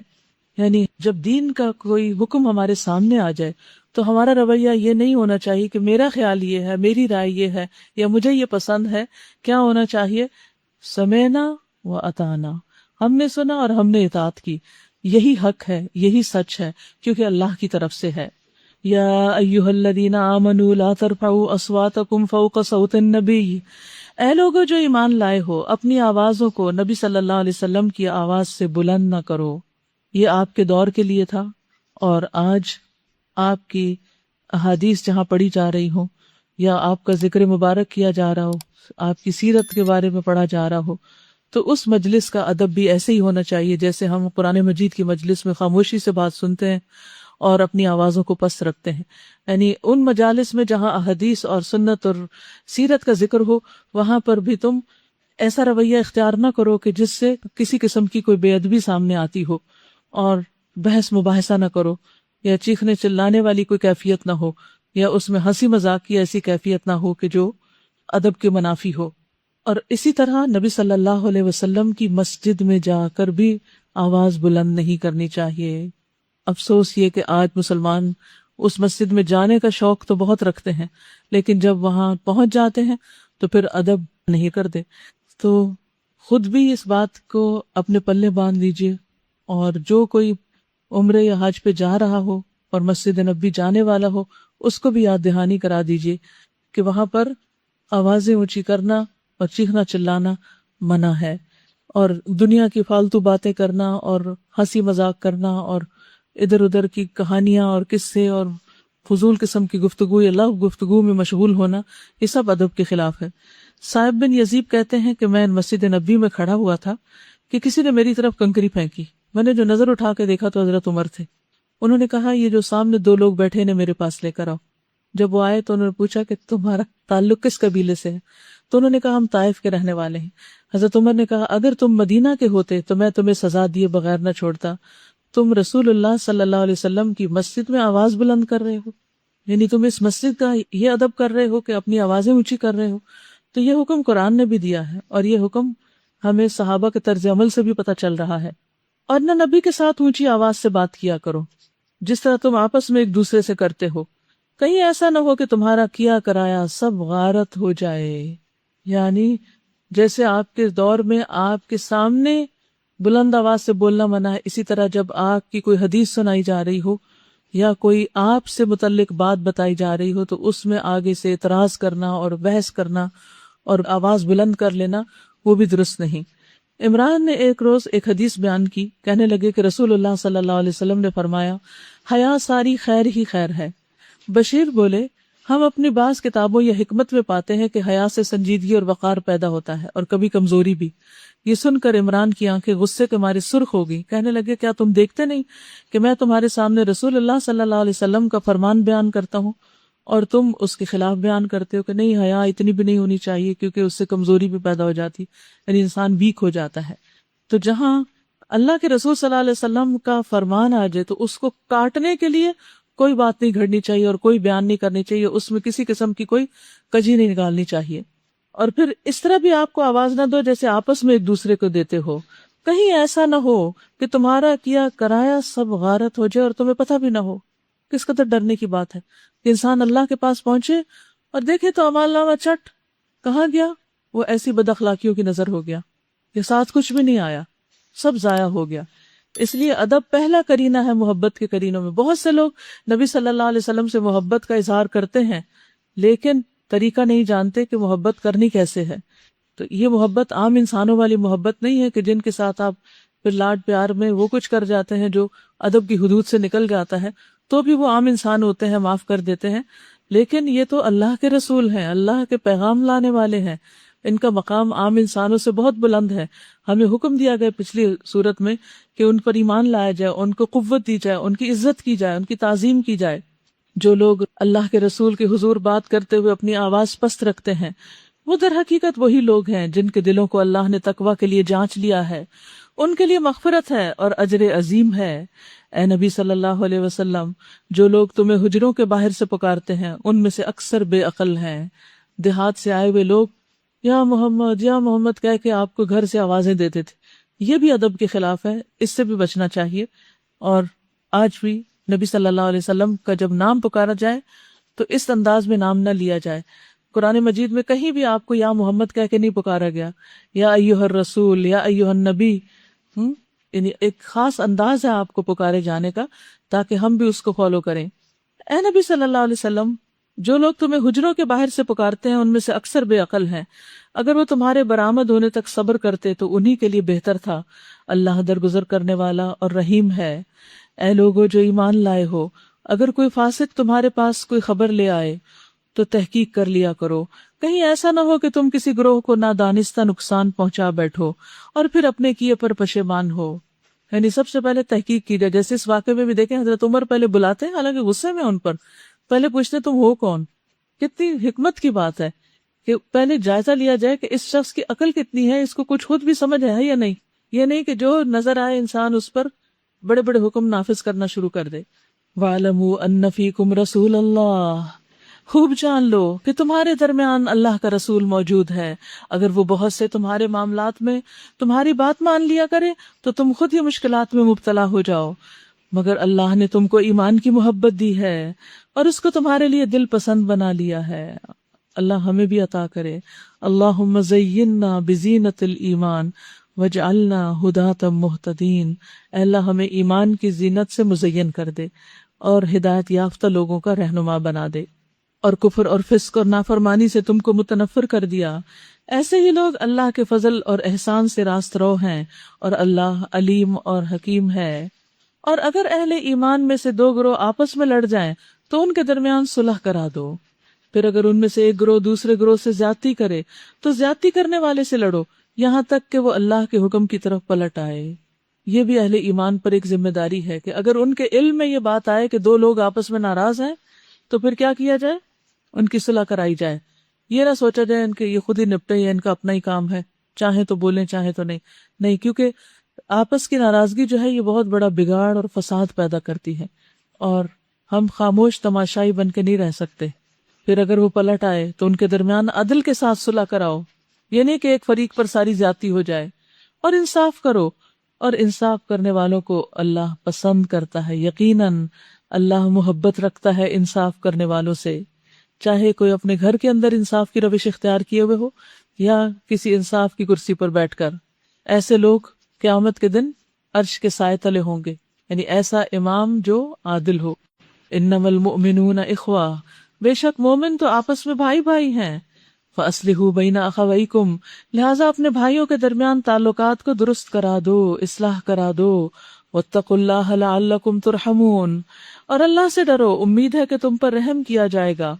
تو اس سے کیا بات پتہ چلتی ہے کہ مومن ان سب کے درمیان ایک ایمان کا رشتہ ہے، اس رشتے کی وجہ سے ان کے درمیان ایک اخوت ہے، بھائی چارہ ہے، چاہے کوئی گورا ہے یا کالا ہے، کسی بھی ملک اور کسی بھی زبان اور کسی بھی ایجوکیشنل بیک گراؤنڈ سے تعلق رکھنے والا اور کوئی بھی جاب یا بزنس کرنے والا، اس سے کوئی فرق نہیں پڑتا، کیونکہ سب جب مسجد میں آتے ہیں تو ایک ہی صف میں کھڑے ہو جاتے ہیں، وہ سب ایک ہی ہیں اللہ کی نگاہ میں ایمان کی وجہ سے۔ ہاں، پھر ایمان کے بعد عمل صالح کی بنا پر ان کے درجے اونچے نیچے ہوتے رہتے ہیں، لیکن اصل میں جو بھی شخص کوئی ایمان لایا ہے وہ کون ہے؟ ہمارا دینی بھائی یا دینی بہن۔ اس لیے کہیں پر بھی لوگ آپس میں لڑ جھگڑ رہے ہوں تو اس لڑائی جھگڑے کو پھیلنے نہ دو، ورنہ کہیں ایسا نہ ہو کہ وہ لڑائی جھگڑا تمہیں بھی اپنی لپیٹ میں لے لے۔ اور اللہ سے ڈرو، امید ہے کہ تم پر رحم کیا جائے گا، یعنی جو لوگ تقوی اختیار کریں گے اور دوسروں کے درمیان صلح کرائیں گے اللہ تعالیٰ کی رحمت کے مستحق قرار پائیں گے۔ اور یہ تو آپ کو معلوم ہے نا کہ صلح کرانے کا اجر اور ثواب کتنا ہے۔ نبی صلی اللہ علیہ وسلم نے فرمایا، کیا میں تمہیں ایسے صدقے کے بارے میں بتاؤں جس کا مصرف اللہ کو بہت پسند ہے؟ تم لوگوں کے درمیان صلح کرا دیا کرو، یہ ایسا صدقہ ہے کہ اس کے مصرف کو اللہ تعالیٰ پسند کرتے ہیں۔ اور پھر مومنوں کا آپس میں بھائی بھائی ہونا، اس بارے میں نبی صلی اللہ علیہ وسلم نے فرمایا، مومن مومن کا آئینہ ہے، ایک مومن دوسرے مومن کا بھائی ہے، اس کے سامان کی حفاظت کرتا ہے اور اس کی غیر موجودگی میں اس کا دفاع کرتا ہے۔ لیکن آج کس قدر افسوس کے ساتھ کہنا پڑتا ہے کہ بعض اوقات آپ مسجد جاتے ہیں تو آپ کے جوتے چوری ہو جاتے ہیں، دینی اداروں میں آتے ہیں تو آپ کے بیگوں میں سے چیزیں چوری ہو جاتی ہیں۔ یہ کس قسم کے مومن ہیں؟ پھر اس کا مطلب ہے کہ جو چوری کرتا ہے اس کے اندر سے ایمان رخصت ہو جاتا ہے، پھر وہ ایمان کی حد سے باہر نکل جاتا ہے۔ تو کس قدر خطرناک بات ہے کہ انسان اپنے ایمان کو داؤ پر لگا کر کوئی ایسا کام کرے۔ اور یہاں پر جو حکم ہے وہ کیا ہے کہ مومن کی غیر موجودگی میں اس کے سامان کی حفاظت کرے اور اس کی عزت کی حفاظت کرے، نہ کہ اس کی غیبت شروع کر دے۔ نبی صلی اللہ علیہ وسلم نے فرمایا، ہر مسلمان پر دوسرے مسلمان کا خون، اس کا مال اور اس کی عزت و آبرو حرام ہے، حرام۔ تو روزے کی حالت میں ہم، رمضان کے مہینے میں ہم حلال چھوڑ دیتے ہیں تو کیا حرام نہیں چھوڑ سکتے؟ پھر فرمایا یا ایھا الذین آمنوا لا یسخر قوم من قوم عسى ان یکونوا خیرا منهم ولا نساء من نساء عسى ان یکن خیرا منہن. اے لوگوں جو ایمان لائے ہو، نہ مرد دوسرے مردوں کا مذاق اڑائیں، ہو سکتا ہے کہ وہ ان سے بہتر ہوں، اور نہ عورتیں دوسری عورتوں کا مذاق اڑائیں، ہو سکتا ہے کہ وہ ان سے بہتر ہوں. یہاں یہ کیوں نہیں کہا کہ مرد عورتوں کا نہ اڑائیں، عورتیں مردوں کا؟ کیونکہ اس کا تو تصور ہی نہیں ہے اسلام میں کہ مرد اور عورتیں ایک جگہ بیٹھ کر ایک دوسرے کے ساتھ ایسی ہنسی مذاق شروع کر دیں کہ جس میں ایک دوسرے کا مذاق اڑانے تک نوبت آ جائے. مذاق انسان کس کا اڑاتا ہے؟ جس کو وہ اپنے سے حقیر سمجھتا ہے. رسول اللہ صلی اللہ علیہ وسلم نے فرمایا انسان کے بدترین ہونے کے لیے یہ کافی ہے کہ وہ اپنے مسلمان بھائی کو حقیر سمجھے. یعنی ایسا انسان خود ہی بدترین انسان ہے جو دوسرے کو حقیر سمجھتا ہے. وَلَا تَلْمِزُوا أَنفُسَكُمْ، آپس میں ایک دوسرے پر تان نہ کرو.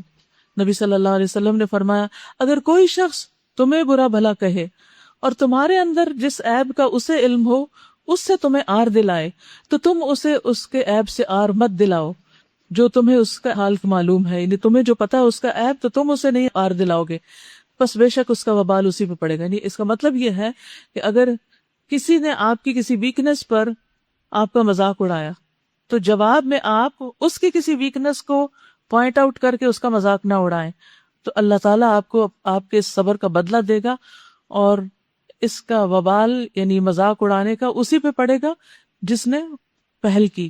اس کا یہ مطلب نہیں ہے کہ انسان عام چھوٹے موٹا ہنسی مذاق یا تفریح نہیں کر سکتا، وہ کر سکتا ہے، لیکن ایک فائن لائن ہوتی ہے. ذرا سی بھی حد کراس کی اور ایسی حد میں داخل ہو گیا کہ جہاں آپ کا مذاق دوسرے کو ہرٹ کر جائے یا دوسرے کو بے عزت کر جائے یا دوسرے کو اس سے شرمندگی ہو، تو اس سے بچنا چاہیے.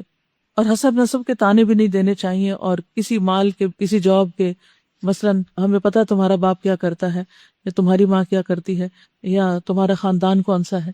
یہ جاہلیت کے دور کی باتیں ہیں، ان کا ایمان سے کوئی تعلق نہیں. کیونکہ کسی بھی انسان کو اس کے عمل پہ پرکھو، نہ کہ اس کے ماں باپ کے عمل پر. اور نہ ایک دوسرے کو برے القاب سے یاد کرو، یعنی برے برے نام بھی نہیں رکھو.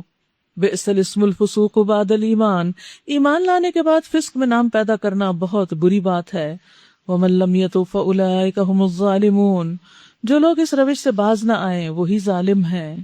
یا ایھا الذین آمنوا اجتنبوا کثیرا من الظن، اے لوگوں جو ایمان لائے ہو بہت گمان کرنے سے پرہیز کرو. یعنی دوسرے لفظوں میں بدگمانی نہ کیا کرو، کیونکہ بدگمانی حرام ہے. بدگمانی سے ہی سارے فساد اور جھگڑے شروع ہوتے ہیں. عبداللہ بن عباس فرماتے ہیں کہ رسول اللہ صلی اللہ علیہ وسلم نے کعبہ کی طرف دیکھا اور کہا تجھے مرحبا ہو، تو کتنا عظیم ہے، تیری حرمت کتنی عظیم ہے، لیکن ایک مومن کی حرمت اللہ کے ہاں تیری حرمت سے زیادہ عظیم تر ہے.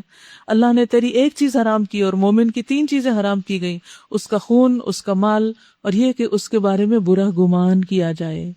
یعنی کسی بھی مومن کے بارے میں برا نہ سوچو، کیونکہ بدگمانی کرنے والا اپنے گناہ کو بڑھاتا چلا جاتا ہے بری بری باتیں سوچ کر. عبداللہ کہتے ہیں کہ جس کی چوری ہو جائے وہ بدگمانی کرنے کی وجہ سے چور سے زیادہ گناہگار ہو جاتا ہے. یعنی چور نے تو ایک چوری کی، لیکن بدگمانی کرنے والے نے کئی بدگمانیاں کی، کئی لوگوں کے بارے میں برا سوچ لیا، حالانکہ ان کا چوری سے کوئی تعلق نہیں تھا. تو یہ سارا کچھ پھر انسان کے نامہ اعمال کو برباد کرنے کا باعث بنتا ہے. وَلَا تَجَسَّسُوا وَلَا يَغْتَب بَعْضُكُمْ بَعْضًا، اور تم تجسس نہ کرو اور تم میں سے کوئی کسی کی غیبت نہ کرے. کیا تمہارے اندر کوئی ایسا ہے جو یہ پسند کرے کہ اپنے مردہ بھائی کا گوشت کھائے، مرے ہوئے انسان کا گوشت؟ دیکھیے رمضان بہترین موقع ہے کہ جب آپ ان ساری برائیوں سے، ان اخلاقی بیماریوں سے بچ سکتے ہیں. اللہ تعالیٰ نے روزہ اسی لیے فرض کیا ہے تاکہ ہم ان بیماریوں سے بھی باہر آئیں. جیسے جسم کی کئی بیماریوں کا علاج ہوتا ہے نا، تو ایسے ہی کئی اخلاقی بیماریوں کا علاج بھی روزے کے ذریعے ہوتا ہے. کیونکہ کوئی جھگڑے یا کوئی آپ کو آ کے کسی کی غیبت کرنے لگے تو آپ کیا کہہ سکتے ہیں کہ ان امرؤ صائم، میں تو روزے سے ہوں، مجھے یہ باتیں مت بتاؤ. روزے میں تو انسان حلال گوشت بھی نہیں کھاتا، کہاں یہ کہ حرام کھائے. تو فرمایا کہ کیا تم میں سے کوئی بھی یہ پسند کرے گا؟ یعنی جب کبھی دل چاہ رہا ہو نا کسی کی برائی کرنے کو، تو فوراً امیجنیشن میں مری ہوئی لاش جس میں سے بو بھی آ رہی ہو اور چھری کانٹا سامنے لے آیا کریں. تو جو ہی ایک گندا سا سین سامنے آئے گا تو فوراً آپ اپنے آپ کو چپ کرا لیں گے کہ مجھے ایسا نہیں کرنا. واتقوا اللہ، اور اللہ سے ڈرو. ان اللہ تواب الرحیم، بے شک اللہ تعالیٰ توبہ قبول کرنے والا مہربان ہے. تو یہاں کن کن چیزوں سے منع کیا گیا ہے؟ بدگمانی، تجسس، کیونکہ تجسس اس کے بعد آتا ہے، بدگمانی کے بعد، کیونکہ انسان کو برا خیال آتا ہے، پھر انسان ٹو لینے لگتا ہے، کسی کی ڈائری پڑھ، کسی کا بیگ کھول، کسی کی الماری کھول، کسی کا بستر دیکھ، کسی کے جوتے دیکھ، مختلف طریقوں سے دوسروں کے پیچھے پڑنا۔ حدیث میں آتا ہے کہ تجسس لوگوں کے بگاڑ کا ذریعہ بنتا ہے۔ معاویہ رضی اللہ تعالیٰ عنہ فرماتے ہیں کہ میں نے رسول اللہ صلی اللہ علیہ وسلم کو یہ فرماتے ہوئے سنا کہ بے شک اگر تم لوگوں کے عیبوں کی ٹو میں لگ جاؤ گے تو انہیں خراب کر دو گے، یا فرمایا قریب ہے ان میں بگاڑ پیدا کر دو گے۔ اور عموماً آپ دیکھیں کہ گھر کے اندر تعلقات کی خرابی تجسس کی وجہ سے ہوتی ہے۔ بعض لوگ تو شادی کے بعد مثلاً بہو کے اوپر اتنی نظر رکھتے ہیں، اور بعض واقعات تو میں نے ایسے سن رکھے ہیں کہ میری روح کانپ اٹھتی ہے کہ اتنی گھٹیا ذہنیت بھی ہو سکتی ہے۔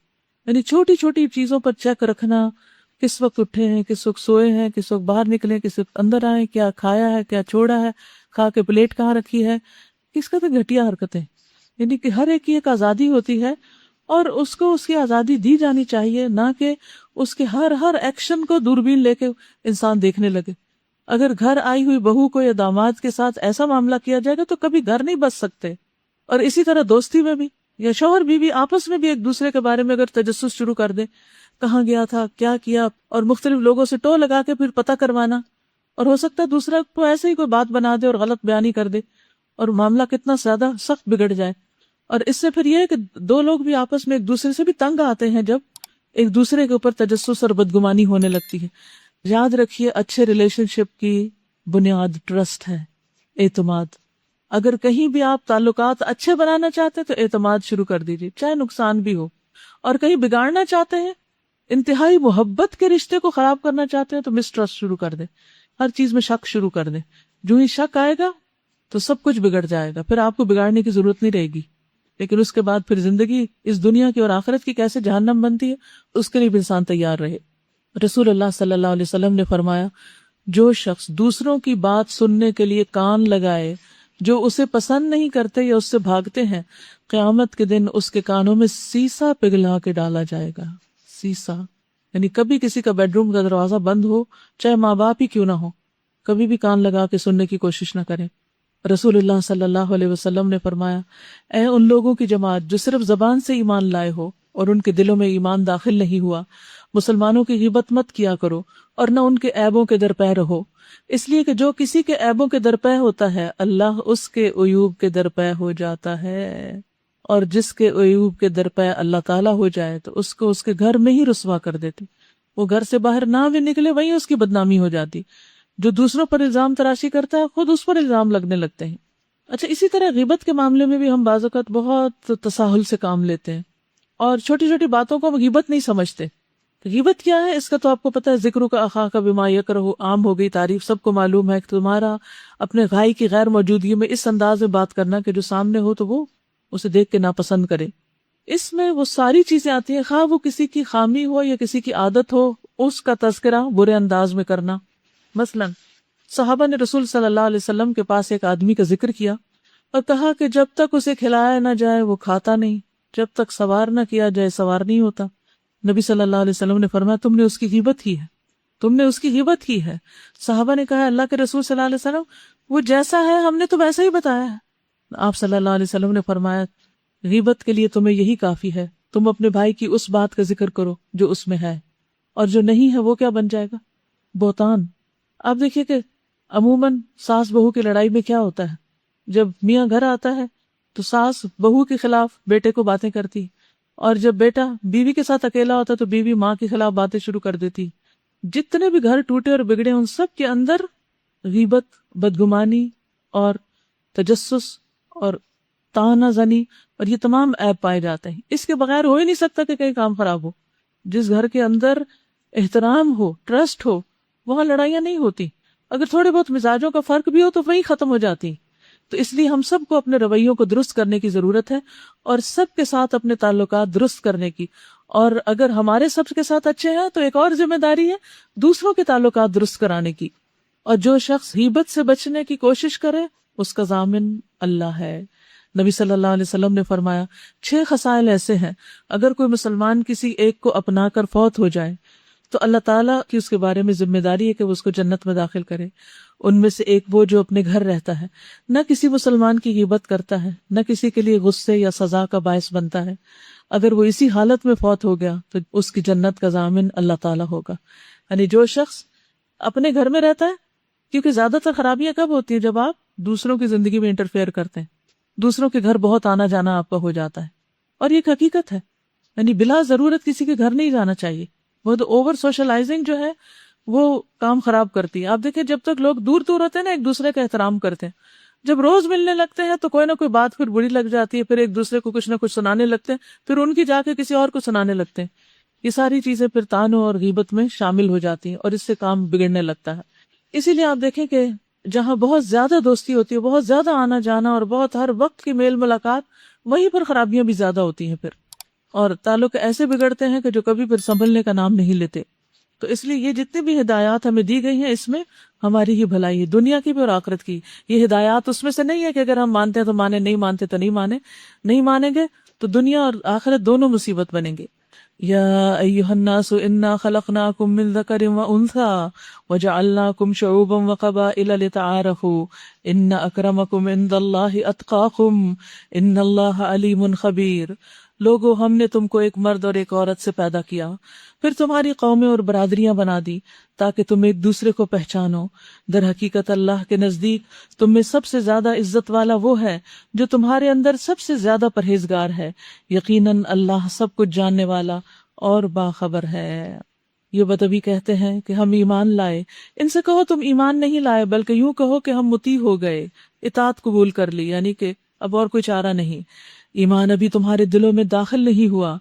اگر تم اللہ اور اس کے رسول کی فرما برداری اختیار کر لو تو وہ تمہارے اعمال کے اجر میں کوئی کمی نہ کرے گا۔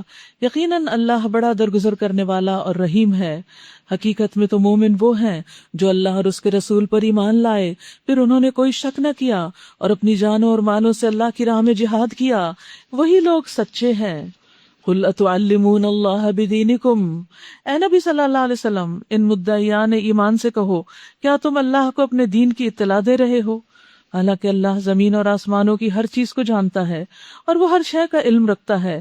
یہ لوگ تم پر احسان جتاتے ہیں کہ انہوں نے اسلام قبول کر لیا۔ ان سے کہو اپنے اسلام کا احسان مجھ پر نہ رکھو، بلکہ اللہ تم پر اپنا احسان رکھتا ہے کہ اس نے تمہیں ایمان کی ہدایت دی۔ اگر تم واقعی اپنے دعوی ایمان میں سچے ہو، اللہ زمین اور آسمانوں کی ہر پوشیدہ چیز کا علم رکھتا ہے، اور جو کچھ تم کرتے ہو وہ سب اس کی نگاہ میں ہے۔ واللہ بصیر بما تعملون، وہ دیکھ رہا ہے جو بھی تم کر رہے ہو۔ سورۃ قاف۔ سورۃ قاف مکی سورت ہے۔ بسم اللہ الرحمن الرحیم۔ قاف والقرآن المجید بل عجبوا ان جاءهم منذر منهم فقال الكافرون هذا شیء عجیب۔ شروع کرتی ہوں اللہ کے نام سے جو بے انتہا مہربان نہایت رحم فرمانے والا ہے۔ قاف، قسم ہے قرآن مجید کی، بلکہ ان لوگوں کو تعجب اس بات پر ہوا کہ ایک خبردار کرنے والا خود انہی میں سے ان کے پاس آ گیا، یعنی نبی صلی اللہ علیہ وسلم کی آمد پر حیران ہیں۔ پھر منکرین کہنے لگے، یہ تو عجیب بات ہے، کیا جب ہم مر جائیں گے اور خاک ہو جائیں گے تو دوبارہ اٹھائے جائیں گے؟ یہ واپسی تو عقل سے بعید ہے۔ حالانکہ زمین ان کے جسم میں سے جو کچھ کھاتی ہے وہ سب ہمارے علم میں ہے، اور ہمارے پاس ایک کتاب ہے جس میں سب کچھ محفوظ ہے، لوح محفوظ۔ بلکہ لوگوں نے تو جس وقت حق ان کے پاس آیا اسی وقت صاف جھٹلا دیا، بغیر سوچے سمجھے غور کیے۔ اسی وجہ سے اب یہ الجھن میں پڑے ہوئے ہیں۔ اچھا، تو کیا انہوں نے کبھی اپنے اوپر آسمان کی طرف نہیں دیکھا؟ یعنی دیکھا کریں، غور کیا کریں، کس طرح ہم نے اسے بنایا اور آراستہ کیا۔ دن میں بھی طرح طرح کے رنگ ہیں اس کے، اور رات کو بھی طرح طرح کی روشنیاں اس پر، اور اس میں کوئی رخنا نہیں، کہیں کوئی دراڑ نہیں، کہیں کوئی کٹنگ نہیں کہ جس کی وجہ سے انسان پریشان ہو جائے کہ شاید یہ ہمارے اوپر ہی ٹکڑا آ گرے۔ اور زمین کو ہم نے بچھایا اور اس میں پہاڑ جمائے اور اس کے اندر ہر طرح کی خوش منظر نباتات اگا دی۔ یہ ساری چیزیں آنکھیں کھولنے والی اور سبق دینے والی ہر اس بندے کو جو حق کی طرف رجوع کرنے والا ہو۔ اور آسمان سے ہم نے برکت والا پانی نازل کیا۔ نبی صلی اللہ علیہ وسلم جب بارش ہوتی تھی تو اپنے کپڑے ہٹا کر اپنے جسم پر بارش لیتے تھے، یعنی آسمان سے اترنے والا پانی بابرکت پانی ہے۔ ابن عباس کہتے ہیں کہ جب بارش ہوتی تو وہ کہتے کہ میری زین اور میرے کپڑے نکال کر رکھ دو، اور یہ پڑھتے وَنَزَّلْنَا مِنَ السَّمَاءِ مَاءً مُبَارَكٍ۔ تو اس پانی کی قدر کرنی چاہیے۔ اسی لیے آپ دیکھیں کہ جتنے بھی مرضی اپنے پودوں کو پانی دیں اتنی جلدی وہ سبز نہیں ہوتے، ایک بارش آنے کی دیر ہے، ایک دم ہر چیز لش گرین ہو جاتی ہے، چمک اٹھتی ہے، اور ایک بہار سی آ جاتی، گرم سے گرم موسم میں بھی کتنا خوبصورت منظر ہو جاتا ہے، زمین کے اندر کیسی خوشبو آنے لگتی۔ اور اسی طرح اور بھی بہت سے فائدے ہیں، اور ہریالی جس طرح ہو جاتی ہے برسات میں، اور آج کل جو آپ دیکھ رہے ہیں مناظر آس پاس، یہ اس برکت والے پانی کی وجہ سے ہی ہے۔ پھر اس سے باغ اور فصل کے غلے اور بلند و بالا کھجور کے درخت پیدا کر دیے، جن پر پھلوں سے لدے ہوئے خوشے تہ بتہ لگتے ہیں۔ یہ انتظام ہے بندوں کو رزق دینے کا، یعنی یہ آسمان سے اترنے والی بارش رزق لے کر آتی ہے۔ اس پانی سے ہم ایک مردہ زمین کو زندگی بخش دیتے ہیں، مرے ہوئے انسانوں کا زمین سے نکلنا بھی اسی طرح ہوگا۔ كذبت قبلهم قوم نوح واصحاب الرس وثمود وعاد وفرعون واخوان لوط واصحاب الایکة وقوم تبع كل كذب الرسل فحق وعید۔ ان سے پہلے نوح علیہ السلام کی قوم اور اصحاب الرس اور سمود اور عاد اور فرعون اور لوط علیہ السلام کے بھائی اور ایکا والے اور تبع کی قوم کے لوگ بھی جھٹلا چکے ہیں۔ ہر ایک نے رسولوں کو جھٹلایا، اور آخر کار میری وعید ان پر چسپاں ہو گئی۔ افعینا بالخلق الاول بل ہم فی لبس من خلق جدید۔ کیا پہلی بار کی تخلیق سے ہم عاجز تھے؟ مگر ایک نئی تخلیق کی طرف سے یہ لوگ شک میں پڑے ہوئے ہیں۔ یعنی اگر ایک دفعہ زمین پیدا ہو گئی، اس پر نباتات پیدا ہو گئی، اور بار بار ختم ہونے کے بعد پیدا ہو رہی ہیں، اور تم دیکھ رہے ہو، تو تمہارا دوبارہ پیدا ہونا آخر کیوں مشکل کام ہے؟ وَلَقَدْ خَلَقْنَا الْإِنسَانَ وَنَعْلَمُ مَا تُوَسْوِسُ بِهِ نَفْسُهُ۔ ہم نے انسان کو پیدا کیا اور اس کے دل میں ابھرنے والے وسوسوں تک کو ہم جانتے ہیں، ہم اس کی رگ گردن سے بھی زیادہ اس سے قریب ہیں۔ ہمارے اس براہ راست علم کے علاوہ دو کاتب اس کے دائیں اور بائیں بیٹھے ہر چیز لکھ رہے ہیں، کوئی لفظ اس کی زبان سے نہیں نکلتا جسے محفوظ کرنے کے لیے ایک حاضر باش نگران موجود نہ ہو۔ تو اس سے کیا پتہ چلتا ہے کہ اللہ تعالیٰ نے انسان کو پیدا کر کے یوں ہی نہیں چھوڑ دیا، آزاد نہیں چھوڑ دیا کہ وہ جو جی چاہے کرے، جو جی چاہے سوچے اور جو جی چاہے بولے۔ نہیں، ہر لفظ لکھا جا رہا ہے، چاہے آپ کسی کے کان میں ہی کیوں نہ بولیں، سب سے چھپا کر، یا اپنے آپ سے ہی کیوں نہ بات کریں، سب کچھ لکھا جا رہا ہے۔ رسول اللہ صلی اللہ علیہ وسلم نے فرمایا، کوئی شخص اللہ کو راضی کرنے والی ایک بات کہتا ہے اور وہ نہیں سمجھتا کہ اس کا اثر وہاں تک ہوگا جہاں تک وہ ہو جاتا ہے، اس کی وجہ سے اللہ تعالیٰ اس کے لیے اس دن تک اپنی خوشنودی لکھ دیتا ہے جس دن اس سے ملاقات ہوگی۔ اور ایک آدمی اللہ کی ناراضگی والی ایک بات کرتا ہے اور نہیں سمجھتا کہ اس کا اثر وہاں تک ہوگا جہاں تک ہو چکا ہوتا ہے، اس کی وجہ سے اللہ تعالیٰ اس دن تک اپنی ناراضگی لکھ دیتا ہے جس دن اس سے ملاقات ہوگی۔ اس لیے زبان کے معاملے میں بہت ہی سنبھلنے کی ضرورت ہے، کیونکہ کرامن کاتبین دونوں طرف بیٹھے لکھ رہے ہیں۔ وجاءت سکرۃ الموت بالحق، پھر دیکھو وہ موت کی جان کنی حق لے کر آ پہنچی، یعنی سچی خبر، موت کی خبر جسے کبھی ٹلنا تھا ہی نہیں۔ ذالک ما کنت منہ تحید، یہ وہی چیز ہے جس سے تو بھاگتا تھا۔ ہم میں سے کوئی مرنا نہیں چاہتا اور بھاگتا ہے، لیکن موت تو پیچھے پیچھے ہے انسان کے۔ ونفخ فی الصور، اور پھر سور پھونکا گیا، یہ ہے وہ دن جس کا تجھے خوف دلایا جاتا تھا۔ ایک اور چیز جس سے انسان بھاگتا ہے وہ سب آگے سے آ رہی ہیں۔ ہر شخص اس حال میں آ گیا کہ اس کے ساتھ ایک ہانک کر لانے والا ہے اور ایک گواہی دینے والا۔ اس چیز کی طرف سے تو غفلت میں تھا، ہم نے وہ پردہ ہٹا دیا جو تیرے آگے پڑا ہوا تھا، آج تیری نگاہ خوب تیز ہے، یعنی غیب کی خبریں سب حق ہو کر سامنے تمہاری نگاہوں کے آ گئیں۔ اس کے ساتھی نے عرض کیا، جو میری سپردگی میں تھا حاضر ہے۔ حکم دیا گیا، پھینک دو جہنم میں ہر کٹے کافر کو جو حق سے اناد رکھتا تھا، خیر کو روکنے والا اور حد سے تجاوز کرنے والا تھا، شک میں پڑا ہوا تھا اور اللہ کے ساتھ کسی دوسرے کو الہ بنائے بیٹھا تھا۔ ڈال دو اسے سخت عذاب میں۔ اس کے ساتھی نے عرض کیا کہ اے رب، میں نے اس کو سرکش نہیں بنایا، بلکہ یہ خود ہی پرلے درجے کی گمراہی میں پڑا ہوا تھا۔ جواب میں ارشاد ہوگا، میرے حضور جھگڑا نہ کرو، میں تم کو پہلے ہی انجام بد سے خبردار کر چکا تھا، میرے ہاں بات پلٹی نہیں جاتی، اور میں اپنے بندوں پر ظلم توڑنے والا نہیں ہوں۔ جو کہا وہی کیا، نہ کم نہ زیادہ. یوم نقول لجہنم هل امتلأت وتقول هل من مزید. وہ دن جب کہ ہم جہنم سے پوچھیں گے کیا تو بھر گئی، وہ کہے گی کچھ اور بھی ہے، کچھ اور بھی ہے. نبی صلی اللہ علیہ وسلم نے فرمایا جہنم برابر یہی کہتی رہے گی کیا کچھ اور ہے. آخر اللہ سبحانہ وتعالیٰ اپنا قدم اس پر رکھ دیں گے تو کہہ اٹھے گی بس بس میں بھر گئی تیری عزت کی قسم، اور اس کا بعض حصہ بعض کو کھا رہا ہے. یعنی کیونکہ آگ کو تو کچھ کھانا ہی ہے، اگر اور کچھ نہیں تو وہ ایک دوسرے کو ہی کھا رہی ہے. اللہ تعالیٰ ہم سب کو اس کے عذاب سے محفوظ رکھے، کیونکہ گناہ اتنے زیادہ ہیں، کچھ عقیدے کے، کچھ خیال کے، کچھ زبان کے، کچھ نگاہ کے، کچھ کانوں کے، کچھ پاؤں کے، کچھ ہاتھوں کے. کون سا کام ہے جو ہم صحیح کرتے ہیں کہ واقعی کہیں کہ یہ تو میں نے اتنا کوالٹی کا کام کیا، آج تو میں نے ایسی کوالٹی کی نماز پڑھی کہ اللہ تعالیٰ کو پسند آئی گئی ہوگی. بندوں کے لیے تو اچھے کھانے پکا کے کہتے ہیں آج تو میں نے اتنا زبردست کھانا پکایا تو ضرور ہی پسند آئے گا.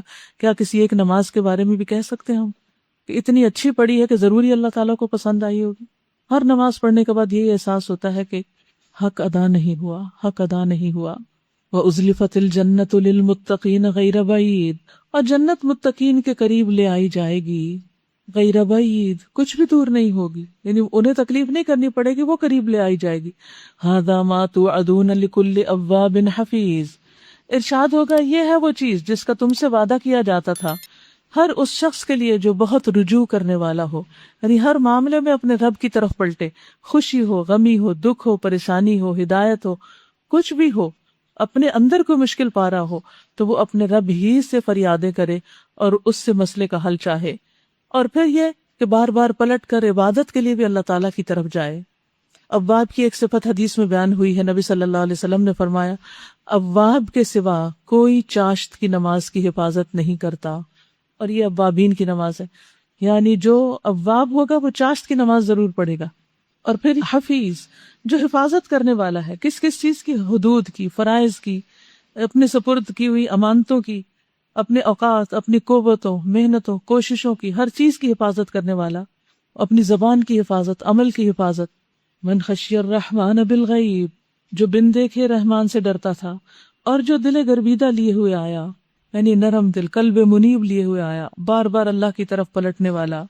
ان سے کہا جائے گا داخل ہو جاؤ جنت میں سلامتی کے ساتھ، وہ دن حیات ابدی کا دن ہوگا، وہاں ان کے لیے وہ سب کچھ ہوگا جو وہ چاہیں گے، اور ہمارے پاس اس سے زیادہ بھی بہت کچھ ان کے لیے ہے. ہم ان سے پہلے بہت سی قوموں کو ہلاک کر چکے ہیں جو ان سے بہت زیادہ طاقتور تھی، اور دنیا کے ملکوں کو انہوں نے چھان مارا تھا، یعنی اتنا گھومے پھرے تھے. ہم سمجھتے ہیں آج ہی لوگ ورلڈ ٹرپس پر جاتے ہیں، پہلے زمانے میں بھی لوگوں نے خوب دنیا گھومی تھی. پھر کیا وہ کوئی جائے پناہ پا سکے؟ کیا ان کا یہ گھومنا پھرنا ان کو اللہ کے عذاب سے بچا سکا؟ اس تاریخ میں عبرت کا سبق ہے ہر اس شخص کے لیے جو دل رکھتا ہو یا جو توجہ سے بات کو سنے. ہم نے زمین اور آسمانوں کو اور ان کے درمیان کی ساری چیزوں کو 6 دنوں میں پیدا کر دیا، اور ہمیں کوئی تکان لاحق نہیں ہوئی.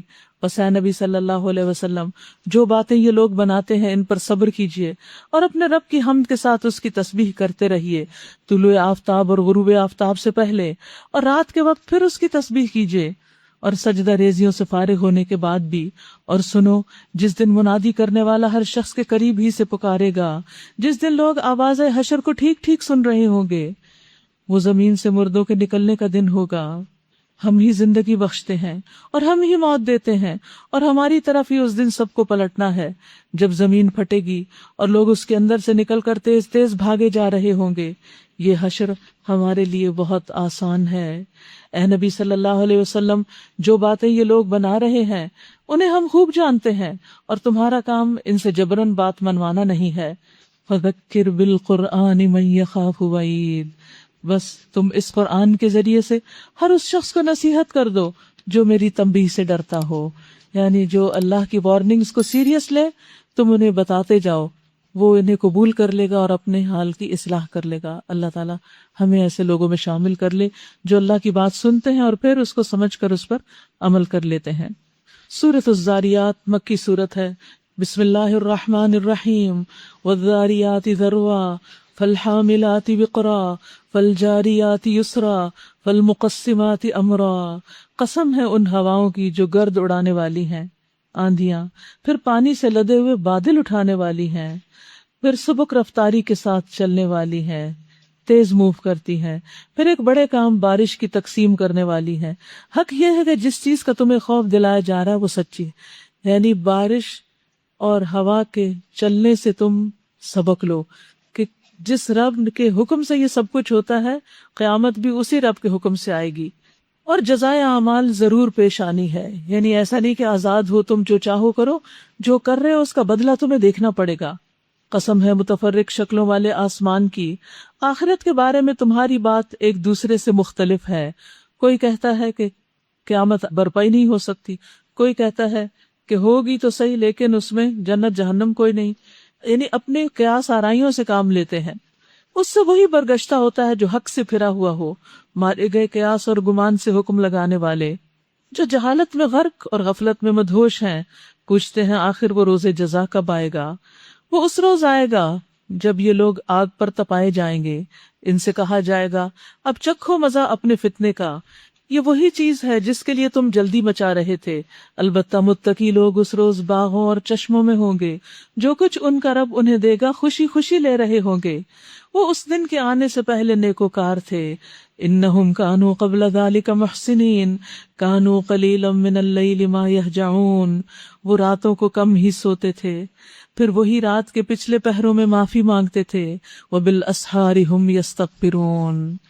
رسول اللہ صلی اللہ علیہ وسلم نے فرمایا بے شک اللہ بندوں کو مہلت دیتا ہے حتیٰ کہ رات کا پہلا تہائی حصہ گزر جاتا ہے تو وہ آسمان دنیا پر نزول فرماتا ہے اور کہتا ہے کوئی مغفرت کا طلبگار ہے، کوئی توبہ چاہتا ہے، کوئی مانگنے والا ہے، کوئی پکارنے والا ہے، حتیٰ کہ فجر پھوٹ اٹھتی ہے. اس لیے رات کے پچھلے پہر میں جو قبولیت کی گھڑی ہے اس وقت خوب خوب اپنے لیے دعائیں کرنی چاہیے. اور خاص دعائیں کیا ہیں کہ اللہ تو ہم کو معاف کر دے، ہماری کوتاہیاں اور قصور ان سے درگزر فرما. اور کیا کرتے تھے یہ جنت کے لوگ؟ رات کے پچھلے پہروں میں معافی مانگتے تھے اور ان کے مالوں میں حق تھا سائل اور محروم کے لیے، یعنی خوب خوب مال خرچ کرنے والے، صدقہ کرنے والے تھے. زمین میں بہت سی نشانیاں ہیں یقین لانے والوں کے لیے، اور خود تمہارے اپنے وجود میں بھی نشانیاں ہیں، کیا تم دیکھتے نہیں ہو؟ آسمان ہی میں تمہارا رزق بھی ہے اور وہ چیز بھی جس کا تم سے وعدہ کیا جا رہا ہے.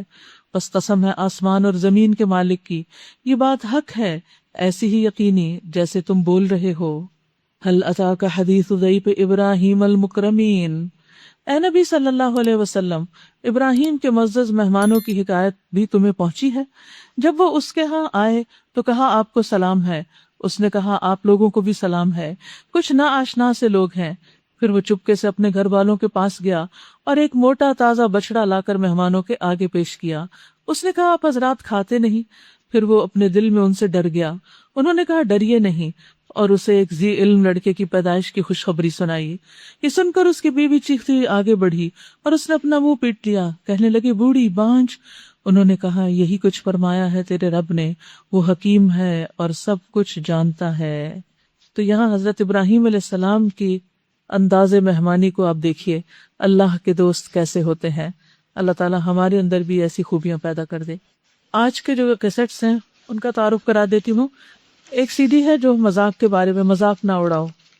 اسی طرح خوشگوار باہمی تعلقات، پھر حسن اخلاق، پھر حرمت رسول اور ہم رسول اللہ کے ساتھی جو سورۃ الفتح کی آخری آیات پر ہے، پھر غیبت، بدگمانی اور تجسس اور رحم کے موضوع پر. وآخر دعوانا ان الحمد للہ رب العالمین. سبحانک اللہم و بحمدک اشہد ان لا الہ الا انت استغفرک و اتوب الیک. السلام علیکم و رحمۃ اللہ وبرکاتہ.